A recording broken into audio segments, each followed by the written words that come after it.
101 ESPN, brought to you by Sumner One.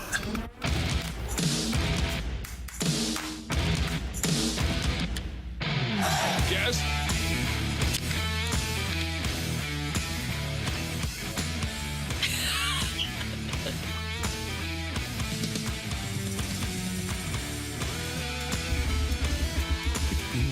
Good morning, everyone. Happy Friday, and welcome to the opening drive on 101 ESPN in St. Louis, where it's 7 o'clock. Your time check brought to you by Clarkson Jewelers, an officially licensed Rolex jeweler. Brooke Grimsley wearing the caw hoodie. Matthew Rocchio is here. I'm Randy Carricker. Great to have you with us. Good morning, kids. How are we doing? Oh, I'm doing great. I missed the fancy memo this morning. You were very well dressed today, Randy. I just have come to grips with the fact that in 2024, we are going to be on YouTube every single day on our Air Alliance Team YouTube channel. You can go to 101 ESPN STL and find it on YouTube and watch us every day. And Brooke, I just decided, you know what? The peeps deserve more. The peeps deserve to have Randy dressed up. So every day for the rest of this week, I'm dressing up for the first week of 2024, and I want to show people that I have a jacket and a shirt and a button-down shirt. So yeah, that's where I'm going. What is today? Yeah, what is today again? Friday. Oh, okay. So the week conveniently wrapping up where you don't have to do this again. I will say that if you walk up and down our hallways many days, I dress like Jay Wright. Relative to some of the people that walk up and down our hallways. Oh my gosh. What are you trying to say, Randy? You mean everybody else isn't in three-piece suits in the morning? I'm just saying, at least I wear collared shirts. Sometimes. Not every day. I didn't yesterday, okay? But sometimes. No, it's you know what, radio, that's the great thing about radio. I've told you before. When I was a kid doing internships, the thing, and Matthew, you'll appreciate this, the thing that swung me from TV to radio is I hate wearing ties. I'm not a dress-up guy at all. I'm not a clothes horse by any stretch of the imagination. And I think you and I probably share that, Matthew. You probably would you'd make a decision based upon whether you have to wear a tie or not, right? Oh, no, I love wearing suits. It's actually something I've loved since I was a kid. It was the only thing when I was younger that I actually like. Usually I would just I didn't care about my clothes, but I knew I wanted to make sure I had a nice suit and some ties ready to roll. That if I needed to go to a dance or something like that, I had options. So I actually like wearing shirts and ties. I own more like suits. I own 3 suits. I own a grossly overweight suit, just a regular weight suit, and an underweight suit, and they're all black. It's very versatile. I'm very jealous about that with men because I feel like you guys can get a little bit fancier with the ties and the undershirt, all the different kind of stuff. For women, I remember in TV, if I wore a dress accidentally, I wore it one week and then the next, I would get an email about it. The comments constantly. Now, if a man didn't wear a tie on TV, Randy, that would cause a ton of emails. I remember Corey Stark, Corey Stark over there on Channel 4. If he wouldn't wear a tie, and sometimes it's nice, like on a Friday, just a little relaxed, no tie, people would lose their minds about it. I think Corey has gone cash on, well, not cash, but he doesn't wear a tie all the so you notice it. Totally, they try to do a little casual Friday every once in a while. My thing now is I eschew the tie more often and go no tie, but always little pocket square. Gotta have the that's impressive. Gotta have the pocket square going for you. Here's what we have coming up on the show. Jay Delsing's going to join us at the bottom of this hour. A lot of stuff from Rory McIlroy this week. Joey Vitale with his weekly Friday visit, plus Post-Dispatch Cardinal beat writer Derrick Goold coming up at 9:15. The Blues with a 2-1 win over the top team in the West last night, the Van-BLANKIng-couver Canucks.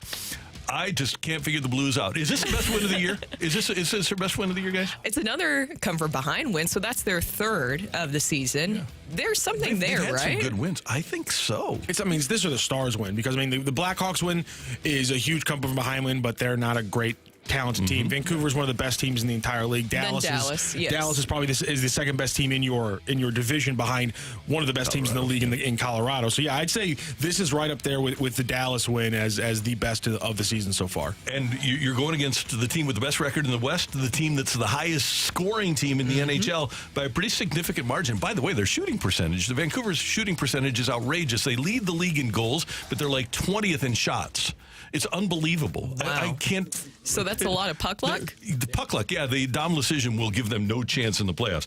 Anyway, Connor Garland, from the Athletic, Dom decision, he's been right a couple of times. I don't want to talk about him, Randy, because he kind of predicted a lot of things about the Blues. Let's talk about our Blues then. Connor Garland scoring 157 into the game on Vancouver's first shot of the game, 1-0 after a period, but 4:22 into the second, one of our guys stepped up. Perunovic now to the near side. Thomas into the middle to Buchnevich. He dropped it off to Kyrou. Back to Thomas to the far wing. Parayko! Score! Colton Parayko! 15:38 to go. Second period. Tie game. 1-1 here in St. Louis. Love that call. Parayko's 7th of the year and set up on a beautiful feed by Robert Thomas. Robbie, Tommy. Yeah. We are very excited about Robert Thomas. I forgot to mention that he's coming on the show, too. He's coming on the show. He was Our highlighted. NHL All-Star, Randy. NHL All-Star, Robert Thomas making his first All-Star appearance. And one of the things that All-Stars do is in a tie game in the third period, they step up for you. Up to Kyrou now with Thomas. Kyrou tries to leave before Buchnevich has to reach back for it. It's the defenseman coming on. Perunovic to Thomas. He scores! What a goal by Robert Thomas. Top corner, stick side. 2-1, St. Louis. Their first lead of the game. 11:57 to go, third period.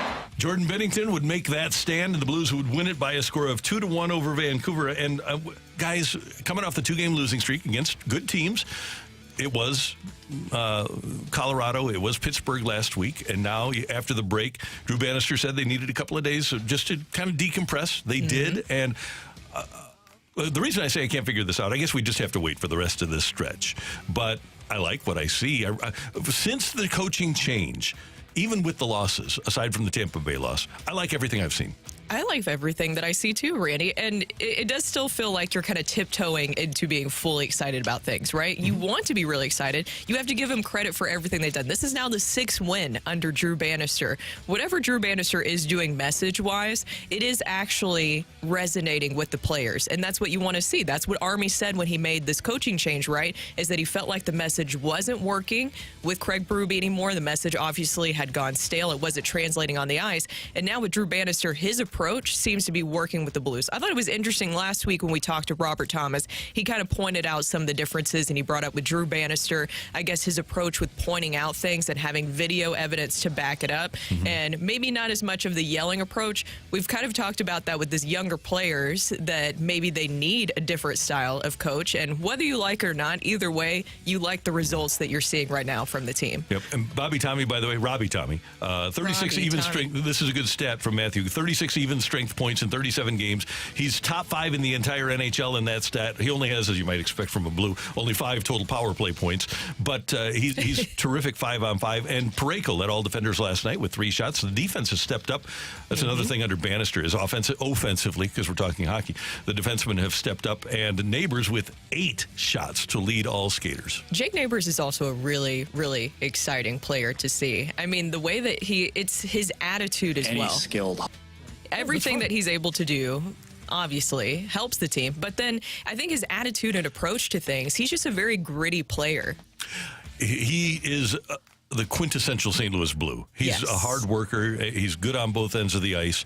I think he's reaching that point now, Brooke, where with as much as he's scoring and the effort and the fact that he's becoming a fan favorite, we might have to start calling him Neighbors. Oh. Neighbours? Neighbors? Yeah. Because that's how they say it in Canada. Is it really? Mm-hmm. Neighbors, yeah. That's how they go about it over there? Up there? I guess I should say up there. Yeah, until he's old. But Robert Thomas, too. I'm so excited for Robert Thomas. First NHL All-Star, for him to be able to get this, and obviously he deserves it, but that was the Robert Thomas game for me last night. And Robert Thomas has stepped up, and we talked about this last year, how he was an ascending player on the defensive end, and that was a big complaint about both he and Kyrou. Well, Drew Bannister talked last night, and he didn't have Robert Thomas before this stretch as the Blues head coach. He talked about Robert Thomas playing the 200-foot game. There's just a lot of maturity. Like, I think he's becoming a more mature professional hockey player and understanding what he needs to do as a player. to give our team an opportunity to have success. And I think the offensive side comes very easy to him. Obviously, he has to work at it, but he sees the ice so well. He's shooting the puck a lot more. Like, he's built that into his game. The defensive side for any skilled hockey player is always, that seems to be always the one thing that kind of lags a little bit, in timing. But I think with Robbie, like, we're starting to see him really mature into, a really good two-way hockey player here that can be relied on. What's interesting about those comments as I listen to it, when we would ask Keith Tkachuk what Robert Thomas ultimately could be, he said he could be Patrice Bergeron, who is a great defender, regular Selke Award winner, reliable on both ends of the ice. And when you hear that description, you could apply that to Patrice Bergeron. Maybe that's where Robert Thomas is headed. Maybe Big Walt, who kind of knows hockey, maybe he was right about that one. Yeah, I think that Big Walt does know a thing or two about hockey. So Thomas continues to improve. You have to be really excited about where he's at. And you talked about those numbers that Matthew was able to bring up there. I think it's safe to say that Robert Thomas is elite, Randy. Oh, yeah, he is. We're putting him in that elite category. Yep. No, you don't want to, Rocc? Not yet. We're just going to be cautious. No, it was that Grant Francis, who obviously does a great job with our pregame show and everything, threw out a stat yesterday because Bannister mentioned that he's getting that Robert Thomas is shooting the puck a lot more. And Grant put out a stat really quick. I'm going to find it on Twitter that this year, at this time last year, he had about 30 less shots on goal than he has this year. Wow. I mean, he really is starting to put the puck on net more. Let me get the exact numbers for you in a second. Okay, and Connor Bedard also named to the All-Star team. The Blackhawks young superstar becomes the youngest NHL All-Star ever. And the Blues young players continue to succeed at the World Juniors. Jimmy Snuggerud in USA playing for the gold medal today. Oh, I sent it to you guys last night. Jimmy Snuggerud, his shot. Oh, man. Oh. Did you see what I sent back to you? Yes. That I've owned for many years. And I don't know if you saw this, Matthew. A Blues Snuggie. The marketing opportunity here, Randy. You put Jimmy's face on a Snuggie, a blue Snuggie, and sell those? Doctor. Yes. There's a huge opportunity there. Here's the exact numbers through 35 games. And then again, this is from 101 ESPN's Grant Francis on Twitter. Robert Thomas through 35 games last season had 49 shots on goal. Through 35 games this season, he was at 76 shots on goal. So again, just about a 30-goal difference, almost 50% more than last year, or 100% more. And it's interesting because we asked him about it for the first half of last season, too. Why don't you shoot more? And now he is shooting more. He's got a great shot. Interesting news from the Cardinals yesterday. Big news. Billy Joel and Sting are coming in concert. That's what you want to talk about, Randy, huh? Yeah. So thanks to a friend of the show, John Shue, who sent me a really nice note on the Facebook, and I really do appreciate that, John. And I did, by the way, he mentioned that I was going to the press conference, not just to find out about the concert and see our mutual friend Joe Buck and talk to Bill DeWitt III, and just had a great time over there. But I did enjoy the free food. The Cardinals know how to turn out food now. Oh, and people, and John wasn't totally thrilled with the fact that I was going to enjoy some of the Cardinals free food. I think he called you a scumbag for getting the free food. Yeah, but that's fine. But because at times I am, you guys have both witnessed it, right? I can be. No. But anyway, I'm excited about the concert because Vicky Bryant, who does a sensational job over there of scheduling the concerts. I was talking to Vicky, and that's her favorite artist, too. It's my favorite artist and her favorite artist, so we're excited about having Billy Joel come to town. Tickets on sale 1 week from today. Tickets not on sale. Tickets available for winter warm-up autographs today at just go to Cardinals.com. Now, the other thing about the Cardinals is that will Tommy Edman be able to sign autographs at the winter warm-up? Oh, yeah, that was the news that I was thinking that you were about to drop first when you're talking about the big Cardinals announcement. Not that Billy Joel and Sting aren't a big deal. Very excited. Even though I was trying to say that Adam Wainwright maybe was opening for Luke Bryan. I was just throwing that out there. At Cardinals, if you use that, give me some credit on that. But, yeah, Tommy Edman apparently had to get wrist surgery.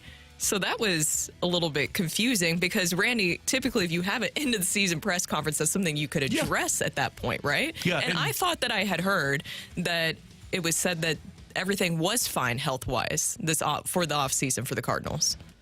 Yeah, and you just wonder, because we didn't get that communication. Like Nolan Arenado didn't finish the season. He finished on the IL. So how serious was his injury? What are some of the other injuries for players that didn't finish the season? That is, you're right, one of the aspects, that level of communication from the organization in communicating with their customers. And hey, it's off-season surgery. We don't have to know that, but it'd just be nice to know. Underwent arthroscopic surgery on his right wrist in October. More on that and what the Cardinals are looking at in the National League now, with one of the big moves that's been made over the last couple of days by one of their chief competitors for the National League pennant. That's next on 101 ESPN.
Brooke and Randy, and yesterday the Atlanta Braves, after acquiring Chris Sale from the Boston Red Sox earlier this week, signed him to a 2-year contract extension worth $38 million. They were getting $17 million from the Red Sox anyway in the trade, and they've been able to get him under contract. And Brooke, I love the approach that the Braves are taking here, and we've talked a lot about how that might be the Cardinal model when you have as many good young players as the Cardinals have. Maybe take the approach that the Braves have and get everybody under contract. Well, Charlie Morton has talked about retirement. He's going to be 40 this offseason, or after this season. Max Fried is a free agent after this season. He's going to be 31 and has a lot of miles and a lot of injury issues. Not that Chris Sale hasn't, but I really like watching the proactivity of Alex Anthopoulos and the Braves front office. Now, I'll preface this by saying that I think Chris Sale is a gamble, but it's a gamble a franchise like Atlanta can afford to take. I don't think the Cardinals, especially with where they are, and we aren't going to change their approach from a business standpoint. They aren't going to be in business to lose money. I don't think with the issues that they have, not issues, but with the age of their starters right now, I don't think Chris Sale is a gamble worth taking for the Cardinals. 31 starts over 4 years before last season, and I expect him to get hurt again. I would be a little bit disappointed, actually, if the Cardinals had acquired Chris Sale the exact same way the Braves did and then signed him to that extension, because I would be worried about his ability to take the ball every fifth day. 100%, you would be. But I think that there's a lot of things to really look at with the Braves that you would say, okay, maybe there is some stuff here that the Cardinals could model after. What is a way that you think that the Cardinals could at least now take away some lessons from the Braves? The biggest thing is get your young players under contract. Yes. If you're concerned about future payrolls, have cost certainty. The Braves have done that with, if I'm not mistaken, all 8 of their starting players. They signed Michael Harris Jr. They've got Acuna under contract. No, they don't have left field right now. But they've got Riley under contract. They've got Arcia under contract. They've got Albies under contract. They've got Olsen under contract. They've got 2 catchers under contract. Plus, Spencer Strider is signed for the long term, too. I would love to see the Cardinals take that approach and say, okay, Michael Harris Jr. or the second signed after his first year of play. And it's not like the Cardinals haven't done this, but be proactive with people like Wynn and Jordan Walker. Yes. And Brendan Donovan and Ivan Herrera.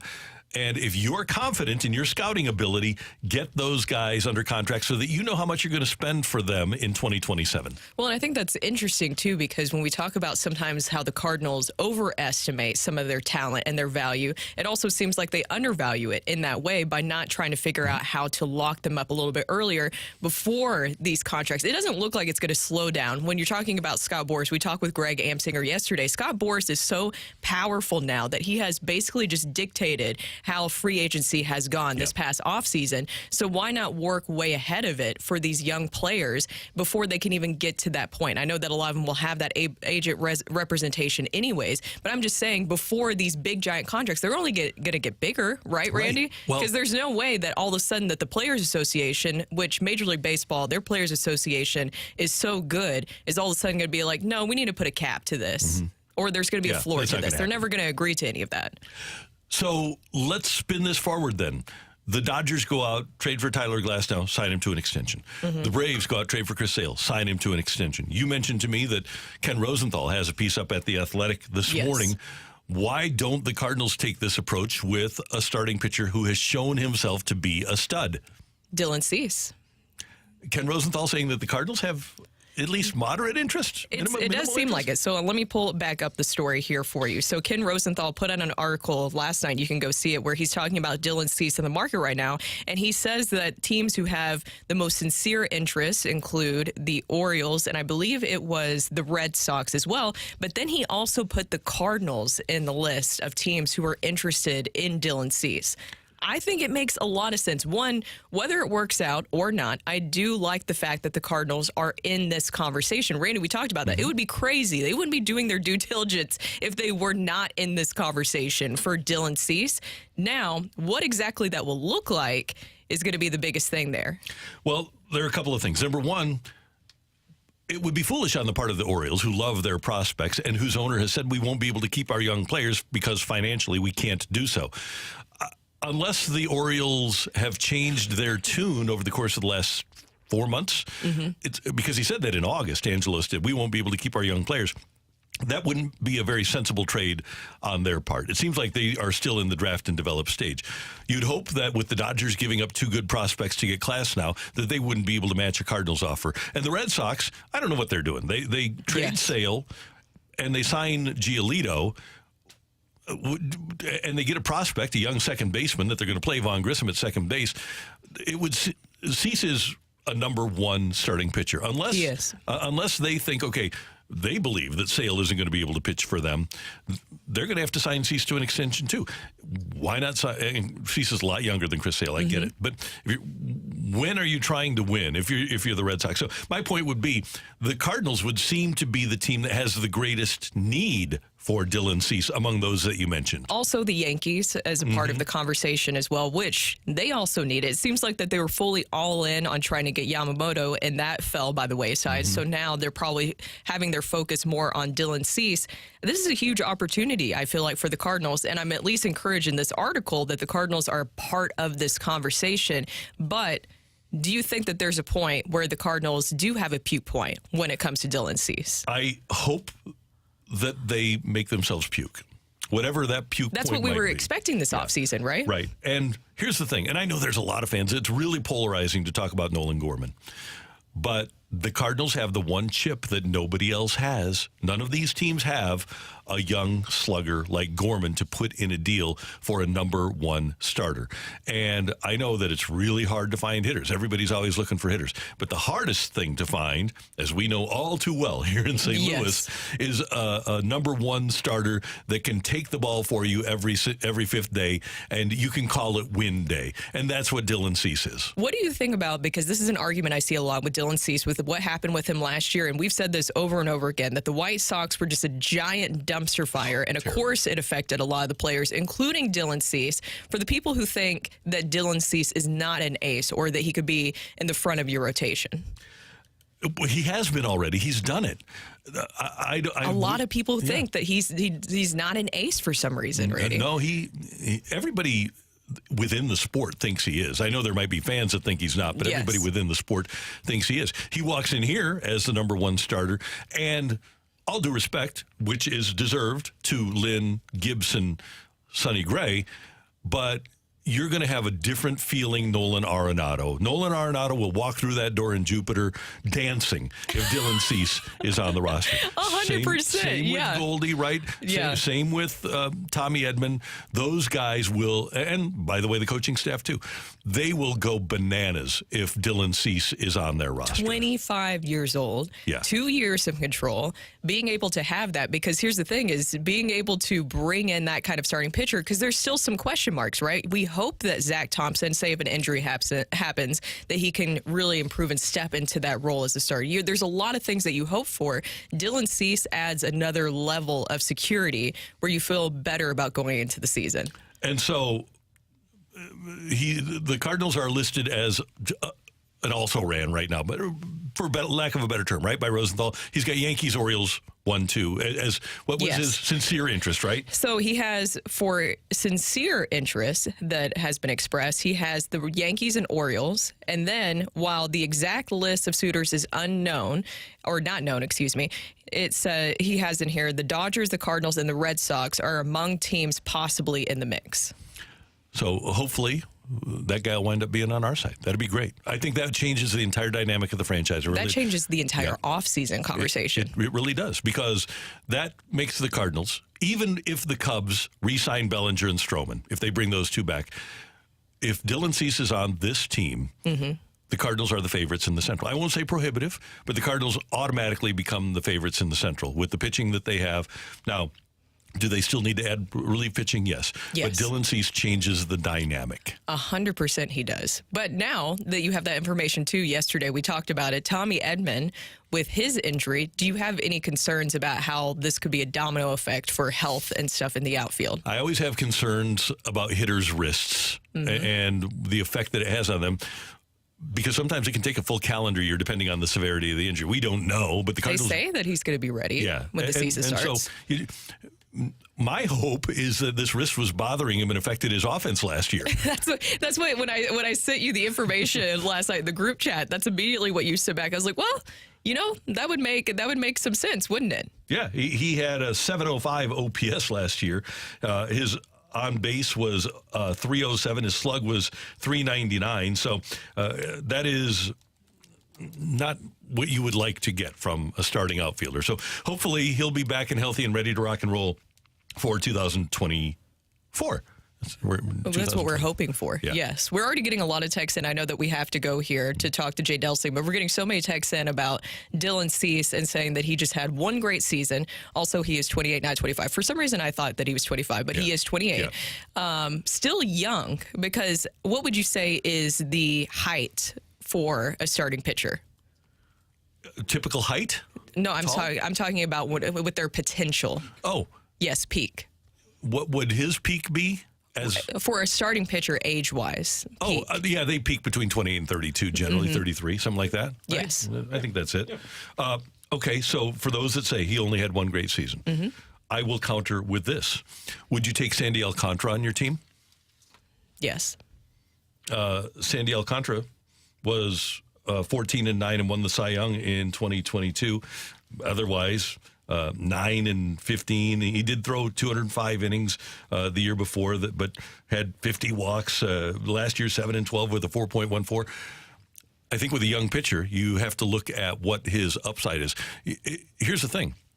If the Cardinals took that approach, a long time ago, took that approach, he's only had one good year, Chris Carpenter would have never landed with the Cardinals. Yeah, that's a good point. So you have to look at the variables and say, okay, does he have the stuff to be a number one? There's a reason that teams like the Orioles and the Yankees and the Dodgers are interested in Dylan Cease. They know how to evaluate, and he's good. Trust me, he's good. That's Brooke. That's Matthew. I'm Randy. Coming up, Jay Delsing talking a little Rory here on the opening drive on 101 ESPN.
This is Rocc with your Sports Center update, driven by Johnny Londoff Chevrolet and Johnny Londoff Autoplex. The Blues with a big win over the Vancouver Canucks last night, 2-1. Robert Thomas, a big game there, an assist and the game-winning goal. He was also named an All-Star for the St. Louis Blues. Robert Thomas will be joining Randy and Brooke later on the show, 8:45. Also coming up later on the show, Blues talk with Joey Vitale and Cardinals talk with Post-Dispatch Cardinals beat writer Derrick Goold. Coming up right now, it's Jay Delsing talking about Rory McIlroy and the PGA. That is your Sports Center update, driven by Johnny Londoff. Find your road and shop 24/7 at londoff.com and londoffAutoplex.com. Are you kidding me?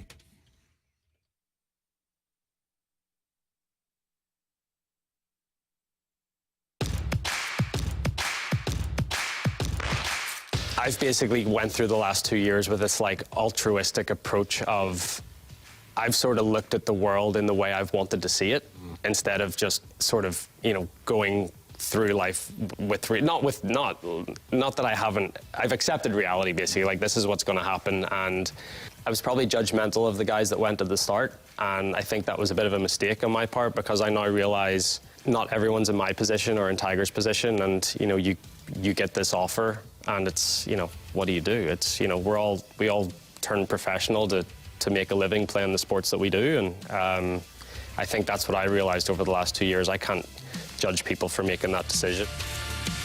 That is Rory McIlroy on the Stick to Football podcast. And Jay Delsing and I have been pretty staunchly behind Rory for the last couple of years since the advent of Live. A lot of people have said, go Rory, when Rory would get up at those press conferences and kind of share our feelings, but with his voice. And now he has backed off and pretty much changed his mind. Jay, good morning. How are you doing this morning? I'm doing great, Randy. For a couple things, I didn't know Roy could moonwalk, but he certainly can moonwalk now. Yep. And I was not a tie guy either. And one of the fun things about playing golf, I'm like, gosh, if I can not wear a tie the rest of my life, this will be pretty cool. And my first day when I go to UCLA, in the golf shop in Bel Air, Eddie Marin's coat and tie. Oh, no. How often? It still didn't work. I don't know. I think I own two ties. I like to hear it. Good. All right. So, to me, this just sounded like, and I know Rory wouldn't couch it this way, but it sounded like a concession speech by Rory McIlroy. It really did. I mean, there is some. So I've been hanging around these guys, a long, long time, and one of the things that I've never seen is people really apologize. People really be self-analytical or show much awareness. And so I'm going to give Roy definitely props for that. I mean, he said he was wrong. He said he probably judged people incorrectly. But, guys, all of this, what this really tells me is that our partners are the Saudis, whether we want to or not, whether we like it or not, and there's nothing we can do about it unless we just absolutely bend over and give them golf. Well, I just don't think there's any other way to do it. Yeah, that's the thing. In my opinion, that's happened. I don't think that we need to, we being America, the PGA Tour, we got steamrolled by the finances of Live and the private investment fund, and America has lost golf. That's the bottom line. Yeah, no. I mean, Randy, we had a gentleman's agreement that there was not going to be any more players poached before the 31st of this past year in 2023. And our commissioner decided to start engaging conversations with all of these PE firms and all of these. I mean, at one time, I think we had over 10 really wealthy, really, weighty companies that were wanting to be our partners and all this. And it was obvious it just pissed him off. I mean, all he did then was keep adding $50 million increments to John Rahm's offer until he took it. And then that's a sign that said, guys, you don't understand. You meet with these other people and don't bring me to the table. This is going to continue to happen. Okay, so the next question I have is, Rory said that some of the flaws of the PGA Tour were exposed because the PGA Tour was asking for sponsors for $25 million for a tournament, and the return on investment wasn't there. Ultimately, do we reach a point where because the sponsors aren't interested anymore. Honda they've left in Florida. Wells Fargo has left theirs. RBC threatened to leave in Canada. So if sponsors aren't there, does golf just become the Saudis paying guys without a real business, but just playing essentially for Saudi money? I mean, Randy, I guess. I mean, everything that I hold dear about golf is on the table here. Everything that Tiger Woods and Jack Nicklaus and Arnold Palmer and all the greats that have come before is on the table here. This is probably the most important next 6 months in the history of golf, without being overly dramatic. I mean, everything's on the table here. I mean, at what point, and I said this to you guys last week, at what point do you look at the golfers and go, you guys are grossly overpaid? And look, who wants to say that? I mean, we're talking about Brooke made a great comment about the players' union and how they support the players, and if the owners are willing to pay it, they're not overpaid. But I mean, our ratings and things don't hold up to anybody's, and we're going to keep throwing this kind of money around. And when the business model starts going south, Randy, to your point, and our corporate sponsors go, this isn't viable for us anymore. This stops making sense. Well, so does our business then. And so, yeah, I mean, the thing that the Saudis can do is they can tell the PGA Tour, you don't need sponsors. We'll just sponsor the whole damn thing. Mm-hmm. Yeah, I mean, and then what? And then what sort of control do we hand over to them? Yeah, that's a great point. It's just awful. I mean, there's just a lot on the table here, and I don't know, guys. It's a tough time for golf. I mean, guys are going to be making a bunch of money, and if you're just driven by money, I mean, look, it'd be nice if I think I looked up of our 30 some odd sponsors, guys. 28 of them already do business in Saudi Arabia. I don't think this is the fact that we're taking this blood money to them is going to matter. I really don't think so. Maybe a few, but for the gross majority, I don't think it matters. Yeah, that's a great point. Well, I know that we're getting very, upset about all this and talking about this. I do want to find at least some positive because, of course, it was a very short offseason. That is one thing that I really enjoy about the PGA Tour and with golf is that it's kind of an off-season, but not really, Jay, because now you have some golf going down in Hawaii. As we are starting this new season, who needs a big 2024? Oh, gosh, Brooke, great question. I was going to say, who should we look for? And I'm excited to watch Edman play the game. He's already come out of gates, and I'm buying myself time right now as I talk about him because I wasn't prepared for that. Let me see. Who needs a great 2024? I would have to say I'm really interested to see how Ricky Fowler follows up. So Ricky Fowler was basically in the golf abyss. Mm-hmm. And it was really awesome to watch him come back, and he kind of shelved his ego and got back with Butch Harmon. That never usually happens. Once a player and their coach break up, it's usually permanent, and so that'll be interesting to watch. Another great story to watch will be Gary Woodland. So Gary is a great guy. He's from Topeka, Kansas. Gary had brain surgery, and he had a benign tumor that was causing him trouble and giving him some seizures and things like that on his brain. He's actually healthy. I was in Florida a couple of weeks ago, and I got to see Gary, and so he's looking to try to play over in Hawaii. So he's going to be a fun person to watch and see, what 2024 brings for him. And I would think that Morikawa, because of some of his struggles. Now, he was great in the Tournament of Champions last year, but then during the middle of the season really fell off. And he did win once in 2022, but Morikawa hasn't turned out to be the guy that when he won his major that we expected he would be.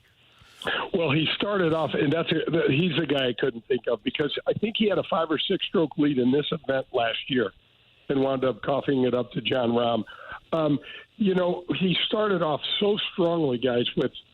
He's already won 2 major championships and I think 5 or 6 tournaments on the PGA Tour, and now he's kind of dealing with how do I maintain. And it's really interesting to watch him struggle with a short game like he had last year. I mean, if you watch some of the highlights of this tournament last year, the final round, I think he finished, I don't know, 3 or 4 over par, and that's a lot over par for this tournament and this golf course because the scores are super, super low.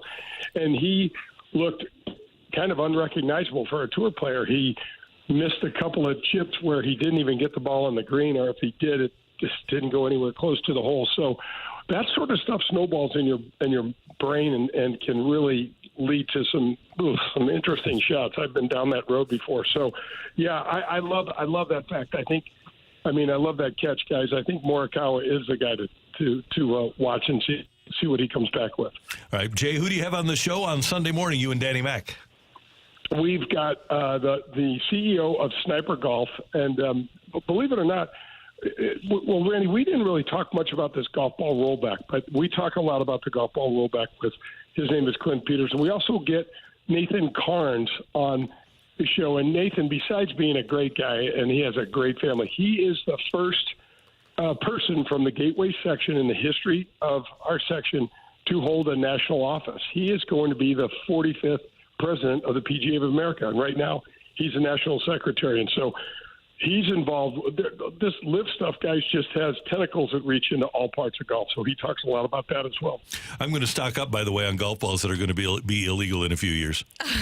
I know. You got to get the ones that go farther. I mean, Randy, when are they going to make one that goes straighter? That's a great question. Wait, that's a good idea. Yeah.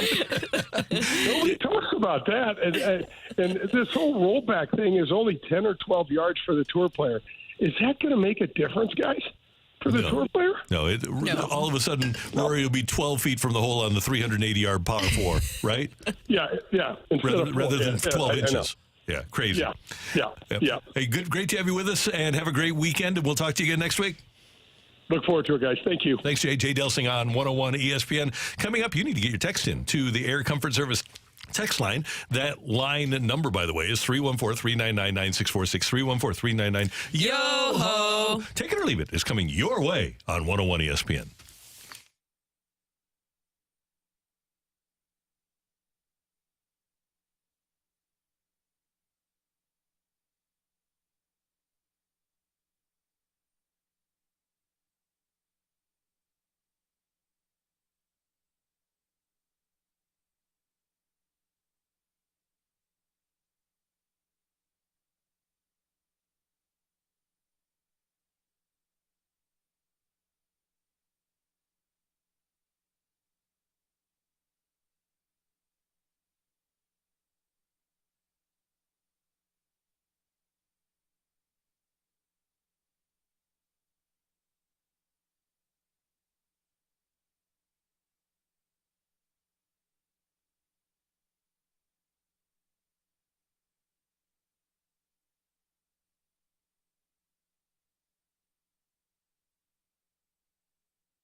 don't send it right back. Get your text into 314-399-9646 and give us your take it or leave it. Brought to you by Gloria Lou Realty. Visit GloriaHasTheBuyers.com and start packing. That's my final offer. Take it or leave it.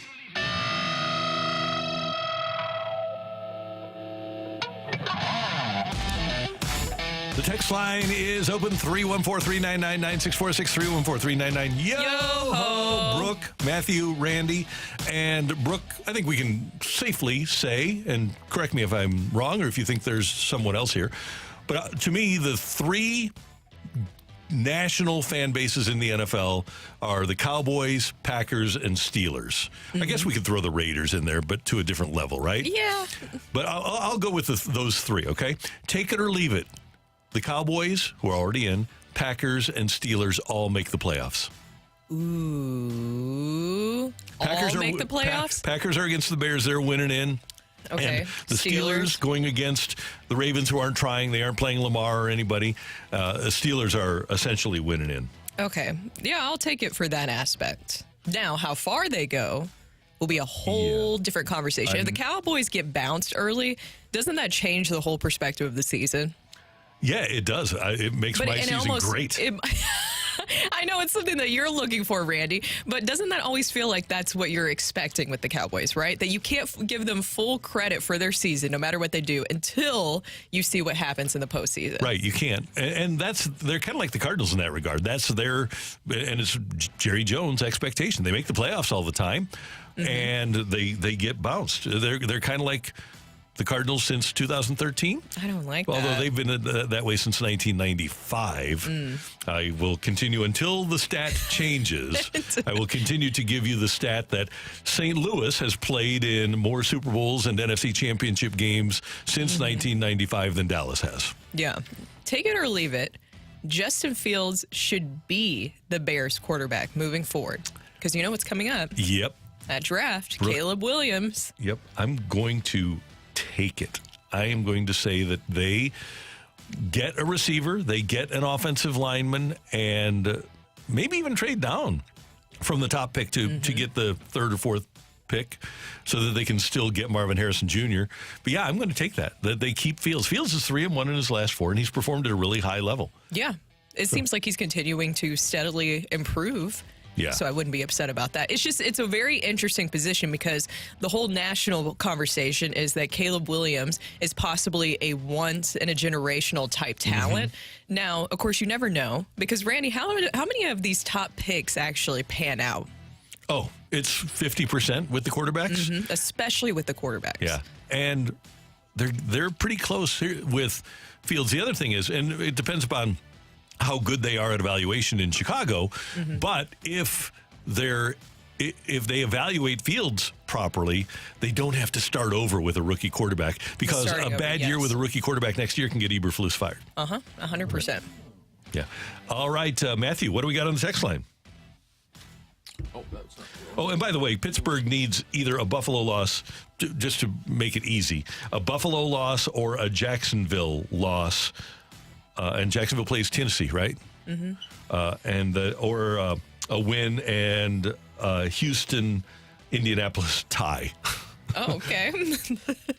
Take it or leave it. The uncertainty of the Bally sports situation is making an impact on this year's baseball offseason. There's no doubt. I'm taking that 100%. I'm taking it. That's one of the reasons, apparently, that the Rangers haven't been more proactive with Jordan Montgomery is because they're concerned about their deal.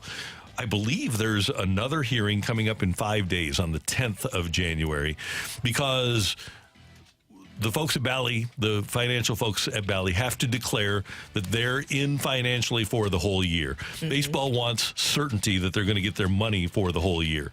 And if Bally can't do that, if they can't provide the money, then all hell breaks loose. 100%. I think that's greatly affecting a lot of things that we're seeing in baseball this offseason because that doesn't you have no idea what's going to happen. And we're seeing television and streaming services change at such a rapid pace. I wonder now, what is the majority, you think, of baseball fans, how they still consume? Do you think that there's still more cable viewers with baseball, or do you think you're starting to see more of that equaling out with streaming? I think that's an interesting question, but I think because the baseball demographic is so much older, I believe the average MLB fan is 57 years old. I would say that they're still on cable or dish. But eventually it's going to all be streaming. Eventually, within 5 years, we just aren't going to have cable TV sports, I don't think. No. Take it or leave it. The Cardinals got Lance Lynn a pamphlet for Christmas called The Art of the Changeup. I'll take that. Written by Blake Lively. By Blake Lively. I'm just going to say this. I'm going to leave this one before I even read it. Okay. My Got Lord. it. Take it or leave it. French toast is better than waffles and pancakes. Frankly, it's not even close. Did you leave this? You just sort of I'm leaving leaving this so far in the back. I can't even see the take. Were you concerned that Rocc would take it? No. Here's the thing. There used to. Did you ever travel around and see a corner bakery? Remember those little breakfast places, kind of Panera-esque? I don't even. You still have those? Yeah, I don't. They're not in Chicago anymore. I think they're in like Dallas and DC and stuff. They had a baked French toast that was unbelievable. But it wasn't typical French toast. If you're making one of the three at home, my power rankings, waffle number 1, pancake number 2, and then a huge drop off to French toast. Why people go to the store to buy bread, milk, and eggs come snow time is beyond me. I don't get what is it about snow and French toast. Guys, I've never understood it. When the pandemic hit, the last day of civilization, really, before the pandemic. Yes. I'm at Costco, and there are lines to the back of the store, and I get instructions at home. Hey, just go get a bunch of stuff so that we're good for the pandemic. Yeah. I didn't know what the pandemic was going to be. First of all, there's 10,000 people in Costco. The one that didn't have toilet paper in his cart was Randy Carricker. Okay? But I had ribeyes. And I had, one of the things I had, guys, was a 10-pound bag of Krusty's waffle pancake mix. And it lasted for a year, and it was delicious. You didn't get any toilet paper. No. I had no idea. You had no idea. I didn't think of that. But when you consume all that food, eventually it does have to. But I had no idea that we would have I don't know how people got it in their minds that here's the thing. People had it in their minds that we would never have toilet paper again. I was thinking, okay, well, the toilet paper industry is going to be fine. There were people that bought toilet paper and completely filled up their living rooms with toilet paper. Oh, yeah. And then tried hoarding to return it. People were hoarding it and then reselling selling it on eBay. Yes, right. You remember? Yeah, this doesn't even feel real. I feel No. like my mind has blocked out a lot of that, but you're right. That was a weird time, huh? Yep. And then people tried to return it, and they had to say at the stores, well, yeah, we really don't take toilet paper back. Bidet sales. Everybody invest in a bidet so we don't have to go through that again. Right. The one thing we should steal from Europe, I'm just saying. Yeah, just take it or leave it. I would quit my job. I would just sit there all day. Somebody said Randy's classy and uses a bidet. I think it's because you're so well dressed today. That's why that comment came in. That coming. Take it or leave it. Billy Joel should inspire the Cardinals to not let Dylan Cease have a New York state of mind. Make him the big shot here because we'd love him just the way he is. Take it. Totally take it. Well done. Yes, I love that. That was beautiful. A lot of people upset about the announcement yesterday, Randy. Well, they told us it was going to be a concert announcement. And I think Matthew made this point. Should people in business not promote what they're selling? Well, also, I guess not. I think again, the thing that you talk to somebody who works on the business side. There's a hallway. Let's just imagine a hallway, a long hallway, in and around Busch Stadium, and let's under Busch Stadium, and let's say that there's a lot of offices in this hallway, and some of the people in those offices do baseball things, and some of the people in the office do business things, and some of the people just do stadium things. That's crazy. It is. You're telling me that Paul Goldschmidt didn't book Sting and Billy Joel. I'm not telling you not only did Paul Goldschmidt not do it, I don't think Michael Gersh was involved. Wow. Okay, I have a devastating piece of news. Uh-oh. No. Okay, go ahead. During the warm months, spring, summer, fall in St. Louis, there's like at least a half dozen weddings every single day at Busch Stadium. No way. There is weekend days, like Friday, Saturday, Sunday. They have them on top of dugouts. They have them at home plate. They have them at Ballpark Village. Yes, the Cardinals do other things other than baseball. And rookies are contractually obligated to be ring bearers. So they're not out there working out. They're not getting massages. They're being ring bearers so that the Cardinals can charge a little bit extra. Yeah. Quick Google search. How do I change my wedding venue to Busch Stadium? I know people, Brooke. I can help you out. There we go. That sounds beautiful. Yeah, It is. It's a great thing. And yeah, so the Cardinals, in addition to just having baseball, they have other things going on venue at their facility. So trivia nights. If we're doing rankings, baseball, wedding venue, then concerts. Yeah, probably. What else? I want to know how many weddings they have now. Maybe somebody will send a text, but I think we can Google this. So on the Google machine. Yeah, hold on here. I know we got to get to our next thing, which is going to be more Dylan Cease talk. But think about do it. you want to do the one Cardinals, more? Take it or leave it. For baseball games, the Cardinals have to give you a bobblehead so you buy a ticket. You'll just buy a ticket to come see Billy Joel. That's all profit, baby. That is, yes, and that's 100%. That's what they care about. It's business. Yeah. No, sometimes it's sports. Just sometimes, though. But we like to pick and choose. I will find out during the break how many weddings they do. But you can do a wedding at the Redbird Club for up to 400 guests. Package fee is $900. 400? Yep. Yeah. Well, you can do the UMB Champions Club for up to 250 guests. You can do the Community America Cardinals Club for up to 150. And the Cunningham Corner for up to 150 as well. Somebody says, fortunately, Dusty Springfield is an ordained minister. Oh my gosh, that is a great idea. You really don't want him teaching you how to do the bouquet toss. Yeah. No, stop! No, you can't say that. Now he won't do my wedding. You put it in the fifth row like Jordan Hicks. He's multi-talented. That's what somebody said. By the way, there are some beautiful photos of weddings at the ballpark. If you could just go to MLB.com/Cardinals/ballpark/events/weddings, you'll get to it. Or you could just Google weddings at Busch Stadium. Wedding. Yeah, I think that might be a little bit easier. Okay. But yeah, it's they do that too, which is kind of disappointing, I'm sure, to some. That why aren't we concentrating more on baseball? Why are these people that are setting up weddings not involved in getting us a free agent from Korea? Why aren't you using the wedding money that you're getting from Busch Stadium to get said pitcher? That's my question. Randy, there's talent on that north side. Tunnel under and get it out of there. Just think about it. Anthony, they're playing golf over there. If they could have put the whole wedding fund, the profits they get from weddings at Busch Stadium, into a Yamamoto pot, basically, what they could have used, that would have been huge. We would have had Ohtani. Oh my God, yes. Yeah, we would have given Ohtani $1 billion. Because that's what they get from weddings. 100%. Coming up, we got some interesting response from our Dylan Cease conversation. Ken Rosenthal reporting this morning at The Athletic that the Cardinals are still, at the very least, on the periphery of discussions to acquire Dylan Cease. We're going to talk more about that and get your input next on 101 ESPN.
Hey, you might not think about gutters very often, but eventually you might need a gutter. And if you're looking up at your gutters when you drive home today and they're kind of rusty, and if you've seen water coming over the side of your gutters, it's not what it's supposed to do. And that means you need to call my friends or get in touch with my friends at gutterpros.com, G-U-T-T-E-R, gutterpros.com.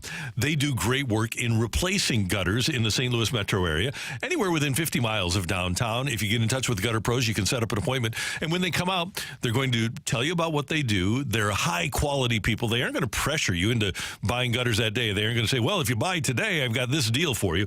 That's not what they do at gutterpros.com. And that's why they have an A+ rating from the Better Business Bureau. That's why they have 4.9 out of 5 stars in their reviews. And Dave Sylvester, their sales manager, is a great guy. He's a St. Louis guy. You'll absolutely love meeting with him. And he is going to put you in the best position, not only to get gutters, but if you need leaf protection, soffit fascia, they do it all at gutterpros.com. G-U-T-T-E-R pros.com. Tell them Randy told you to get in touch.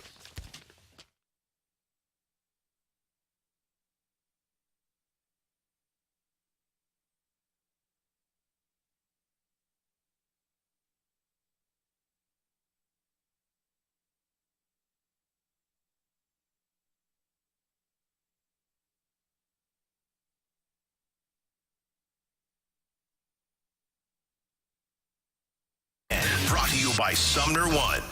A fresh perspective on the day's top stories. It's the Opening Drive's Fresh Take.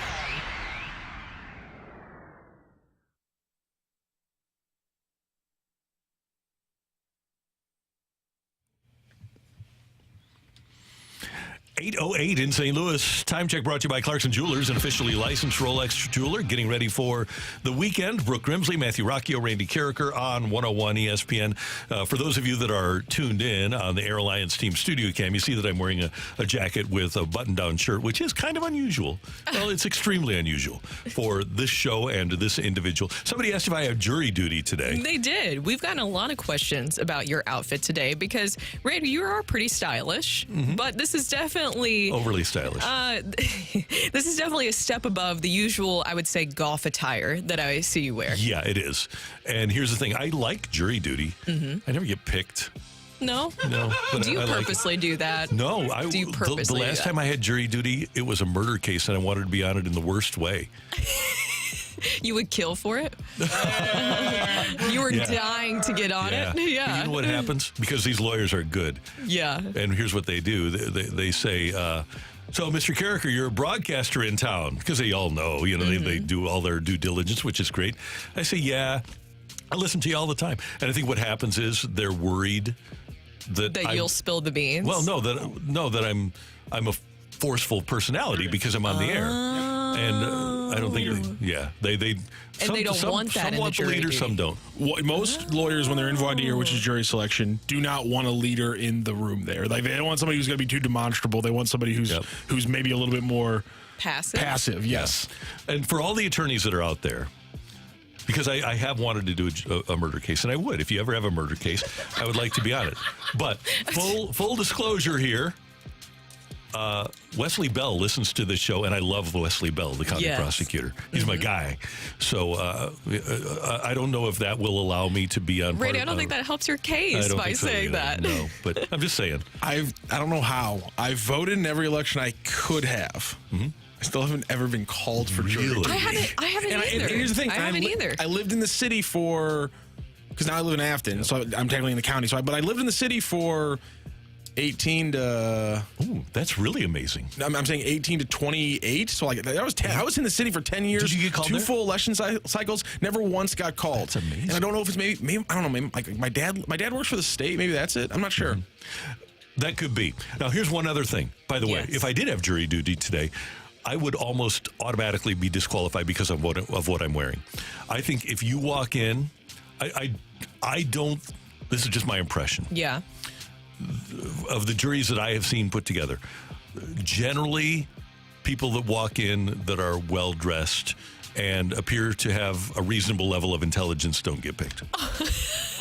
Is that how that works? Wouldn't you want people who are intelligent to be on your jury duty? Because that's kind of a big deal, right? Especially if it is a murder trial, you're deciding a lot. Isn't intelligence, or at least looking intelligent, kind of important? I think here's what I would want if I were a lawyer. I would want my guy or gal as the leader, and then a bunch of followers. Wow. And people that say, oh, yeah, he's right, or oh, yeah, she's right.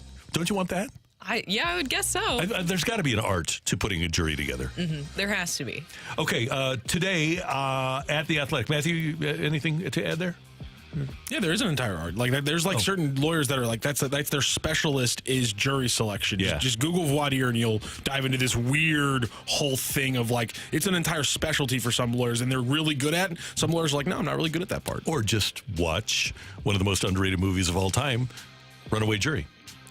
It's great. It's the only time that Dustin Hoffman and Gene Hackman ever worked together. Okay, Here we go. The Yankees and the Orioles, according to Ken Rosenthal, are teams that have expressed sincere interest in White Sox right-hander Dylan Cease. And Ken Rosenthal notes the Yankees and Orioles are pursuing trade possibilities for the best starter available, Dylan Cease. The White Sox are weighing offers for Cease, and the Yankees and Orioles are among those to express sincere interest. According to his major league sources, other teams also are serious, and while the exact list of suitors is not known, the Dodgers, Cardinals, and Red Sox are among the teams possibly in the mix. Okay, so you've got people in baseball saying that Dylan Cease is the best starter available in trade. You've got teams like the Dodgers, who are pretty good at evaluating talent, the Yankees, who are okay at evaluating talent, and the Orioles, who are really good at evaluating talent, expressing interest. I would be disappointed if the Cardinals were not expressing interest in Dylan Cease. When you watch him pitch, when you look at his stuff, he's got number one starter stuff. He does. And with Dylan Cease, I do think it's really interesting that there is some hesitation. Do you think that hesitation comes from, and I'm talking about fans, because we've had people text in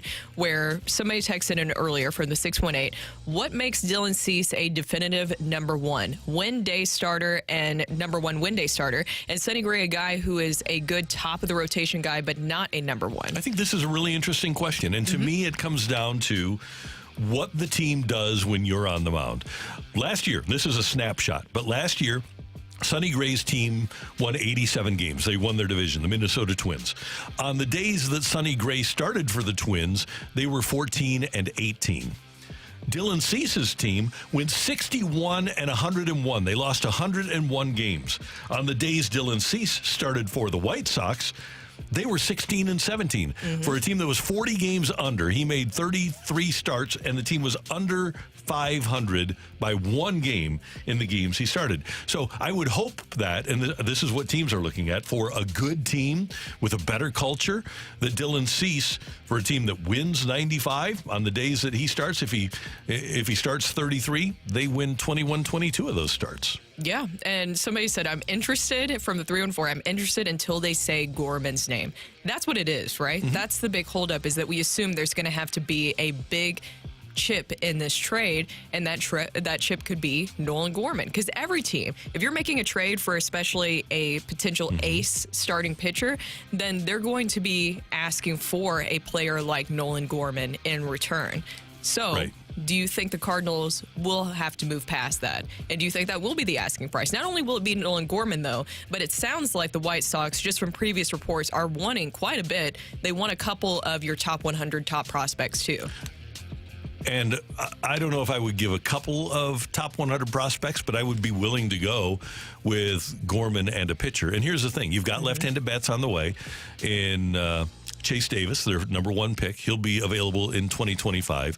You hope that a guy like Donovan stays healthy, and Donovan could be a 15-home run guy. You hate to give up a Kyle Schwarber, which is probably what Gorman is going to be, is a guy that hits 40 home runs, has a good OPS. He might not walk as much as Schwarber, but he's going to strike out a ton. He's a good hitter. I'm not dismissing the abilities of Nolan Gorman and that you'll hate to watch him play for another team for many years. My thought process here is that you don't win a World Series without a number one starter. And I would ask, and I know there's people that believe Sonny Gray is that number one. I don't. I think he's a really solid number two.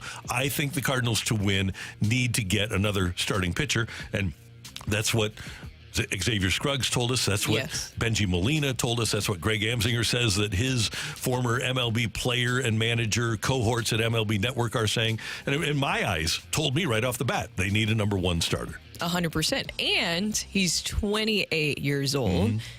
That's still young. That is somebody that is yet to, we were talking about it, starting pitchers, that's their peak age range right there, is that 28, I would even say to 32 possibly being that cutoff. And not saying that you can't just even go further past that, but that's a sweet spot for starting pitchers. And let me give you one other note about Dylan Cease. This is a guy, as the Cardinals look for a pitcher that has strikeout stuff, his career average is 10.8 strikeouts per 9 innings. He led the American League in 21 at 12.3 strikeouts per 9, 11.1, and then 10.9 this past year. He is still a strikeout pitcher, and that's one of the things that the Cardinals need. By the way, his strikeouts to walk is still pretty good, too. Generally, essentially about a 3-to-1 or better strikeout to walk ratio. And just for clarification here, you're not saying that with Nolan Gorman, I think we all understand the potential and also the upside of Nolan Gorman, but you would say that your biggest hang up is your concerns about his back issues.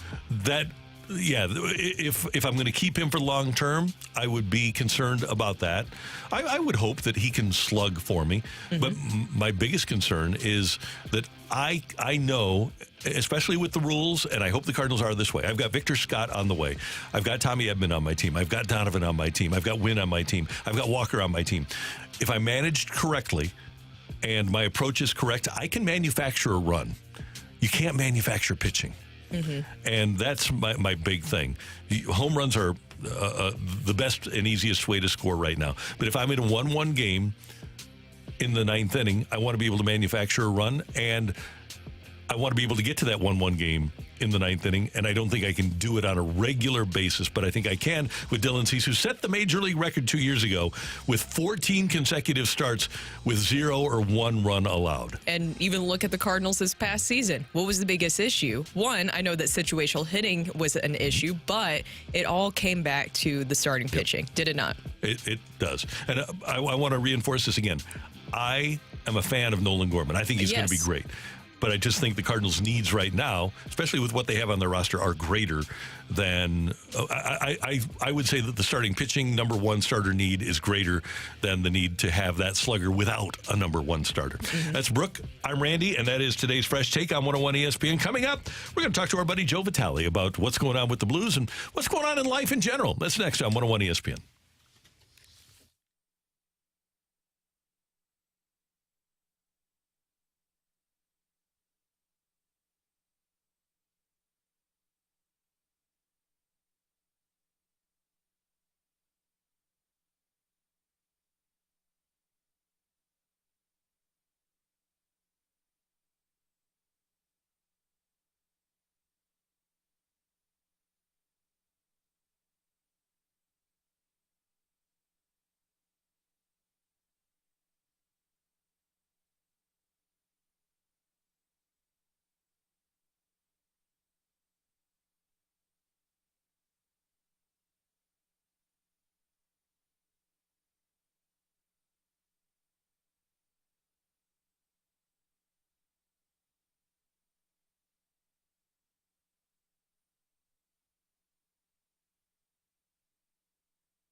Randy on the opening drive on 101 ESPN. It's 30 degrees in St. Louis. It was 27 when I left home today. And the first thing I did when I came into the building was got myself some hot chocolate. And I want to know if Joe Vitale is a hot chocolate guy. Yeah, the hot chocolate's working here at the station. Joey V, good morning. How you doing? You know, Randy, I'm doing great. Good morning to you. Does hot cocoa have caffeine in it? It does not, sir. Then no. Not a hot cocoa fan then, my friend. But Sorry. you are, and I understand because you are a coffee guy through and through. When did you become a coffee guy? Obviously, hockey is a coffee sport. Were you like a peewee? Was it at CBC? When did you become a daily coffee guy? I would say it was probably college. Yeah, it was probably college when I really started to kick it into gear when I had to manage school at Northeastern in Boston, manage school, practice, games, and I kind of got into a routine of drinking it before class in the morning. And, Dunkin' Donuts is huge up in Boston. There's one at every corner pretty much. And so I would start doing that, and then it became kind of a routine where I would start doing a little bit before practice and then before games. And by the end of my career, I was having half a cup or quarter cup of coffee, not only before the games, but between periods. So I've become kind of a fiend, and you know how it is. Us hockey players, Randy, as we've talked about plenty in the past, we're kind of creatures of habit and routine. And once it became a routine, even when I was done and retired and I had all these kids, caffeine and coffee certainly is still in my regimen. We are going to get to routine in just a second because we've teased this last Friday. But I want to go back to donuts because you are, everybody who knows Joe Vitale, you're in great shape. You treat your body as your temple. But you mentioned Dunkin' Donuts. So whether it's Dunkin' Donuts or another donut, what is Joe's donut of choice when you do eat one? If I had to have one donut, I don't know why. If anyone's been to Tim Hortons in Canada, they have this, whether you call it a cruller or a cruller. I call it a cruller, a French cruller. I'm going cruller as well. You're going cruller. Okay, have you had one of these before, Randy? I have. Fantastic. Airy, pillowy, light, just right amount of sweetness. And then what they do now is up in Tim Hortons up there, they've started about a year ago. They added like a frosting and a sprinkle on top too, which, listen, sprinkles with donuts, to me, people think they're for like the appearance or for the flash. It's actually, it's a textural, it's part of the integrity of a donut. You have to have some crunch. You have to have some balance. Think of it like a nice piece of, barbecue crispy chicken, like that crunch on the outside and that just like moist, soft inside. That's what we're getting with the donut, people. You need the sprinkle is super important, not just for the color and for the eye, but for the mouth and the feel of having a little bit of texture. So I would go with the French cruller with the frosting and sprinkles from Tim Hortons up north. So that Dunkin' Donuts cream-filled is not up your alley. Get the cream, save it for the birds. I don't like cream in my donut. I like some air. I want to taste the yeast. I want to taste the fermentation. I'm kind of a fermentation nut, as you know, Randy. Oh, yeah. That's your favorite. The jelly. Don't even get me started on the jelly. The jelly in the donut doesn't belong there. Get out of here. What? Okay. Get out of here, bro. No, Joey. Now, I do agree with you. I like sprinkles on my donuts, but a jelly donut, that is delicious. Too much sweet on sweet. We have to have some variety. People, you look at your tongue, right? You look at your tongue. The tip of the tongue is where the sweet sensations are at, right? And then you move back to the savory, and then the very back is where the sour notes are. And you look this up in the diagram of the tongue. It's all choreographed this way for a reason.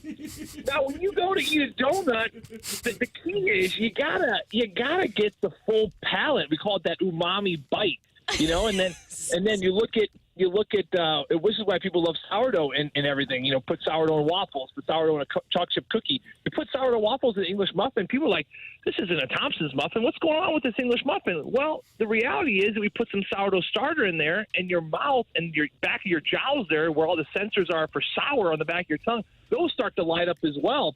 And then, of course, you add some sea salt on the top there. Why do we add sea salt? Of course, it's not for flavor. People get this wrong all the time, too. People are so nuts when they think about salt. Salt's there to simply open up the sensory capsules on the top of the roof of your mouth, so you're just receiving flavor a lot better. And I think that's what Tim Hortons does as well. They throw a sprinkle of sea salt up there, too. But that's where you need that sour note, Brooke, and that's where you're a little cuckoo because you got the sweet of the vanilla, the sweet of the sugar, and now the sweet of the jelly. It's just too much sweet. You know what? Here's the thing, though. There's nothing that is ever too sweet. I feel like that's too. It's a good thing. Sweet is always a good thing, Joey. Brooke, we have a lot. Randy and I have a lot to teach you. He will tell you about his world famous carrot cake. Oh yes. It's not one sweet note. No. There's a smoke note to it. There's a savory note to it, and then there's a sweet note. There's plenty of notes to go around. It is not. If Randy's carrot cake was all sweet, I'd have one piece and say, "Oh boy, I'm done. That is rich." But no, I'm done with half the cake on the way home from the Blues game, and I got to leave my kids with the other half in the morning. I love that. All right, the Blues played in Pittsburgh last weekend, and they got to take on Sidney Crosby. And Joe played with Sidney Crosby in the first part of his career in the National Hockey League. And last week we talked about superstitions and routines, and we just mentioned them at the top of this interview. Brooke, I don't think, has heard the Sidney Crosby superstition story. So you have time. The floor is yours, Joe. If you can share that story with us, please. Oh my gosh, of course. It's one of my favorite stories. And, it goes to, look at all the Kobe Bryants and the Michael Jordans and the Sidney Crosbys, Wayne Gretzky's. They've all found this routine, and it's gotten a little crazy to the point where some people would call it a superstition, but it really is a routine, and it helps them kind of get locked in. When I was a rookie in Pittsburgh, I didn't know too much about Sidney, and I was kind of new, and I was appointed to become the team DJ. Usually they gave it to a younger player. And listen, this is a tough job, because you're playing the music in the locker room, and you gotta appease the Europeans with techno. You gotta appease the older guys like the Brooks Orpics with the alternative and the Pearl Jam, and then you got the rap guys, the younger players who just want to listen to rap and R&B. So you had to find this good mix of music, and that was always the biggest challenge for me in my rookie season. I didn't even think about hockey. I was more focused on making sure everyone's happy with the music in the locker room. So I'm about 2 months into my rookie season. I'm getting to know Sid a little bit more. I'm starting to realize he's a little quirky on game days. He kind of does the same thing over and over. For fans out there who watch him in his warm-ups on ice, he always does toe drags around the McDonald's M and on home sheets, and he always follows the M. It's just little things like that I just started to pick up more and more. And it's about November, 2 months into the season, and I'm playing the playlist for the pregame. And there's really only one rule when you're a team DJ for a hockey team in the National Hockey League, and that is, if the team wins with the playlist you presented, that playlist stays the exact same. And then when you lose, you can switch out a song or two. You kind of keep the nuts and bolts the same, but you can lose a song, add a song after a loss. But if you win, you keep it the same. So I'm getting ready. We're at the Cardinal Energy Center there in Pittsburgh. I'm taping my stick, and all of a sudden, this is back in 2011, I guess, 2012. The Dog Days Are Over by Florence and the Machine comes on. And this is right when this song kind of came out. It's a great song. And so I play this song, and I'm taping my stick, and it's going on in the locker room and in the weight room and all our facilities and all this stuff. And Sid comes up to me, and he says, "Hey, Joe B, this is a great song." And I said, "Yeah, this is a good song, huh?" He's like, "This song came out a few months ago, and I went to Italy with a couple buddies, Nathan McKinnon, Braden Shen, of all people, was with them." He's like, "Yeah, I went to Italy with my buddies and our girlfriends and wives, and we kind of were traveling through the Amalfi Coast, and this song just came out, and I don't know why, but we just kept playing the song on the boat, and it kind of became our theme song. So every time I hear this song, I think about our Italian trip." So he tells me this whole story about how this Florence and Machine song reminds him of Italy. So anyway, it's 5 minutes. I'll never get back again, but whatever. I'm moving on. So I get ready for the game. We go out there. We win the game. And I think Sid gets like a goal and an assist. And, and so, as I mentioned before, the only rule for a team DJ is that you keep the playlist the exact same. 2 days later, we're in Philadelphia. So we're getting ready, and all of a sudden the songs are playing, and guys are warming up, and it's that time of the pregame again, and Florence Machine comes on again. I'm over there. I'm tying my skates or changing my laces, and Sid sits next to me and goes, "Joe V." I go, "What's up?" He goes, "This is a really great song." I go, "Yeah, I know." He goes, "Did I ever tell you time I went to Italy? And we played this song, and it kind of became our theme song." And I'm listening at it. I'm looking around. I was like, is he pranking me? Is this guy freaking nuts? And he goes, "Yeah, we went to the Amalfi Coast. I was with Braden Shen and Nathan McKinnon. Our wives win. And, we're having some pasta." And this song kept coming back. And I literally don't know what to say. And I'm like, "Oh, my God, is he having post-concussion syndrome. This is right after all his concussion stuff. I'm like, I think I need to see the team doctor. So this happens. We go out and win that game. I think the next night we're playing in Buffalo. It's back-to-back. Same thing. We're getting ready. Florence the Machine comes on. What do you think? So he comes up to me and goes, Joe V, this is a good song. I go, yeah, I know. He goes, every time with Italy. I'm like, oh, my God, no. Tell me more about it. So I start telling this whole story again. And then by game 4, Brooke, I'm like, oh, my God, I understand what's going on. This guy's a complete psychopath. And I have now been embedded in his routine, his pregame routine, and now he needs me. Brooke and Randy, go back to 2012, from like mid-October. We went on a 17-game stretch. We didn't lose. We did not lose a game. I endured this for about 5.5 complete weeks. I am not kidding you when I say this. I'm not kidding you when I say this. I was mentally like fried, and it was like disturbing me, and it was affecting my play on the ice. And I stopped playing well, and I was like losing my mind, and I kept blaming that it was like Sid kept believing about the stupid story. So at the end, I mean, by game 12 and 13, I kid you not, I am hiding. When I know the song is to come on, there was one time I was in the bathroom stall, and I'm sitting there on the pot. I'm just got the doors closed, and I hear Florence and the Machine through the wall, and it's faint, and all of a sudden, boom, the door opens. Like, Joey! God! Yeah! He's like, it's a great song! And I go, I know! Did I tell you time with Italy? And we listen to the song? I'm like, yeah! And I swear to God, this happened for 17 straight games. I was losing my complete mind. Finally, Brooke, we lost the game, and Sid comes up to me literally right after the game was over with a big smile on his face, and he goes, hey, that was a pretty good run. Huh? I was like, oh, yeah.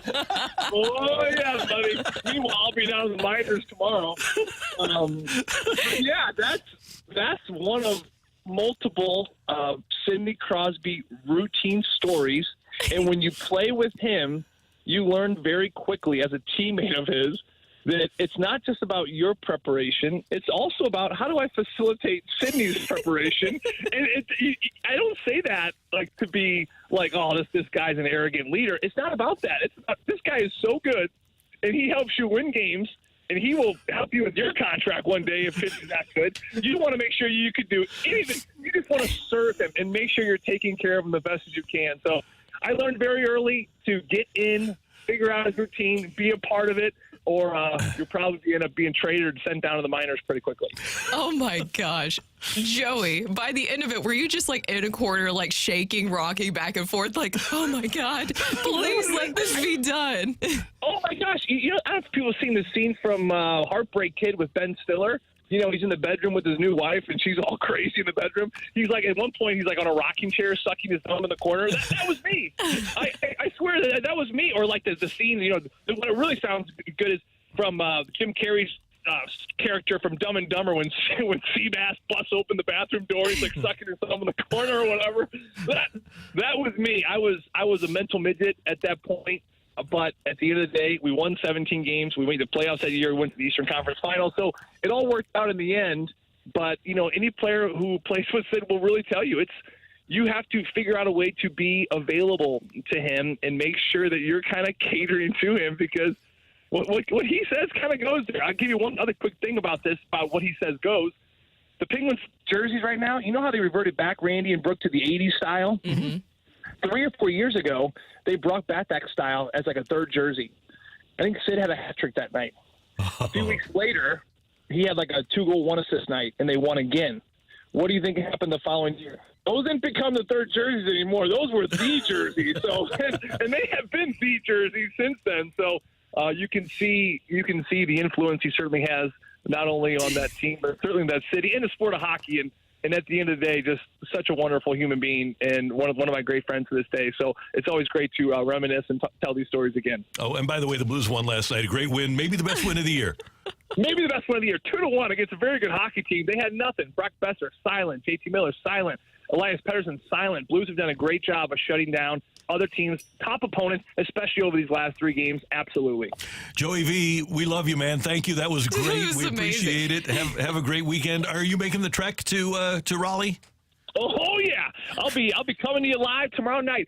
7 p.m. is our pregame on 101 ESPN. That's on the FM dial, so make sure you're tuning in, people. Right. Always for you, Joey. Joey Always V, for you. Thank you.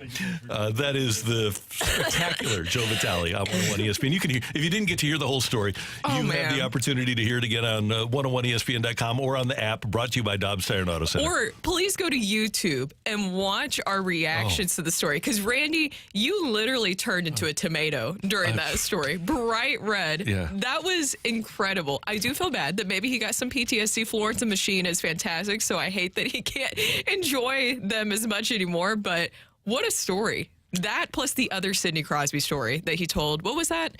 Where he basically has the jock strap that's like He's had the same one since he was little. He has a lot of things. Hey, if it works for Sidney, it works. Yeah. Pretty amazing.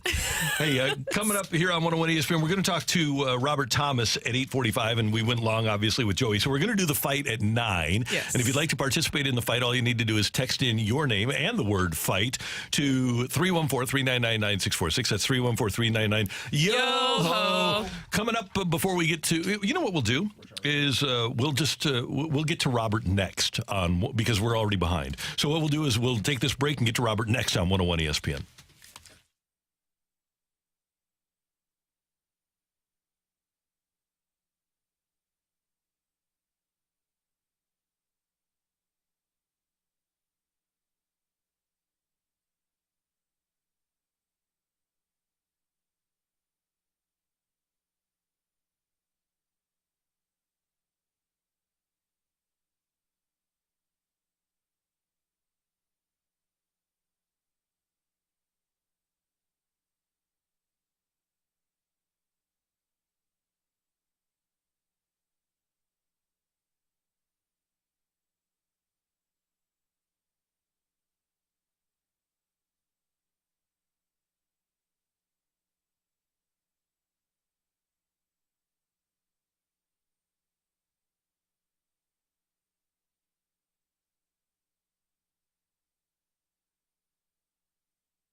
This is Rocky with your Sports Center update, brought to you by Saliga Heating and Cooling. The Blues last night with a big win, 2-1 over the Vancouver Canucks. Robert Thomas with a goal and an assist in the game after he was announced as the St. Louis Blues All-Star. Blues will be back in action coming up on Saturday. It's a 7 p.m. puck drop facing off against the Carolina Hurricanes. You can catch the pregame show right here on your home for the St. Louis Blues starting at 6 p.m. And if you want to hear more Blues talk, coming up right now at St. Louis Blues Center, Robert Thomas right here on the opening drive. That is your Sports Center update, brought to you by Saliga Heating and Cooling, an independent American standard heating and air conditioning dealer.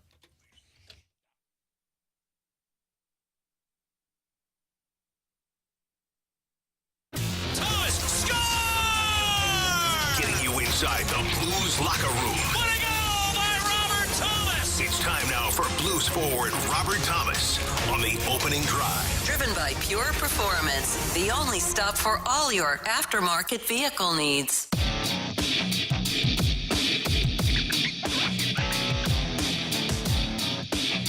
Hey now, you're an all-star. Get your game on, go play. Hey now, we're doing it 3 times. Yeah. Okay, there Robert we go. Thomas, the all-star, joins us. I'm sure you're thrilled to hear that this morning as he does his radio hit on 101 ESPN. Robert, good morning. How you doing? Sorry, we were going to play you the song, Robert, and then we realized because of licensing we couldn't, so then we were trying to practice singing. Did you at least like it a little bit? Couldn't tell the difference. we tried so hard. Well, congratulations, as we just mentioned there. Your first time being named an all-star. How excited are you? Yeah, pretty pumped. Obviously something you look at in your career that you want to accomplish, and a pretty special moment, especially doing it in your hometown, will make it all that more special for friends and family. It's going to be awesome to have your family there. I have to believe, though, that the guys that you grew up with, you're going to get a lot of ticket requests if you haven't already. Yeah, it's already started blowing up. So, obviously Toronto's pretty expensive, so we'll see how that one goes. How did you find out the news that you were an all-star?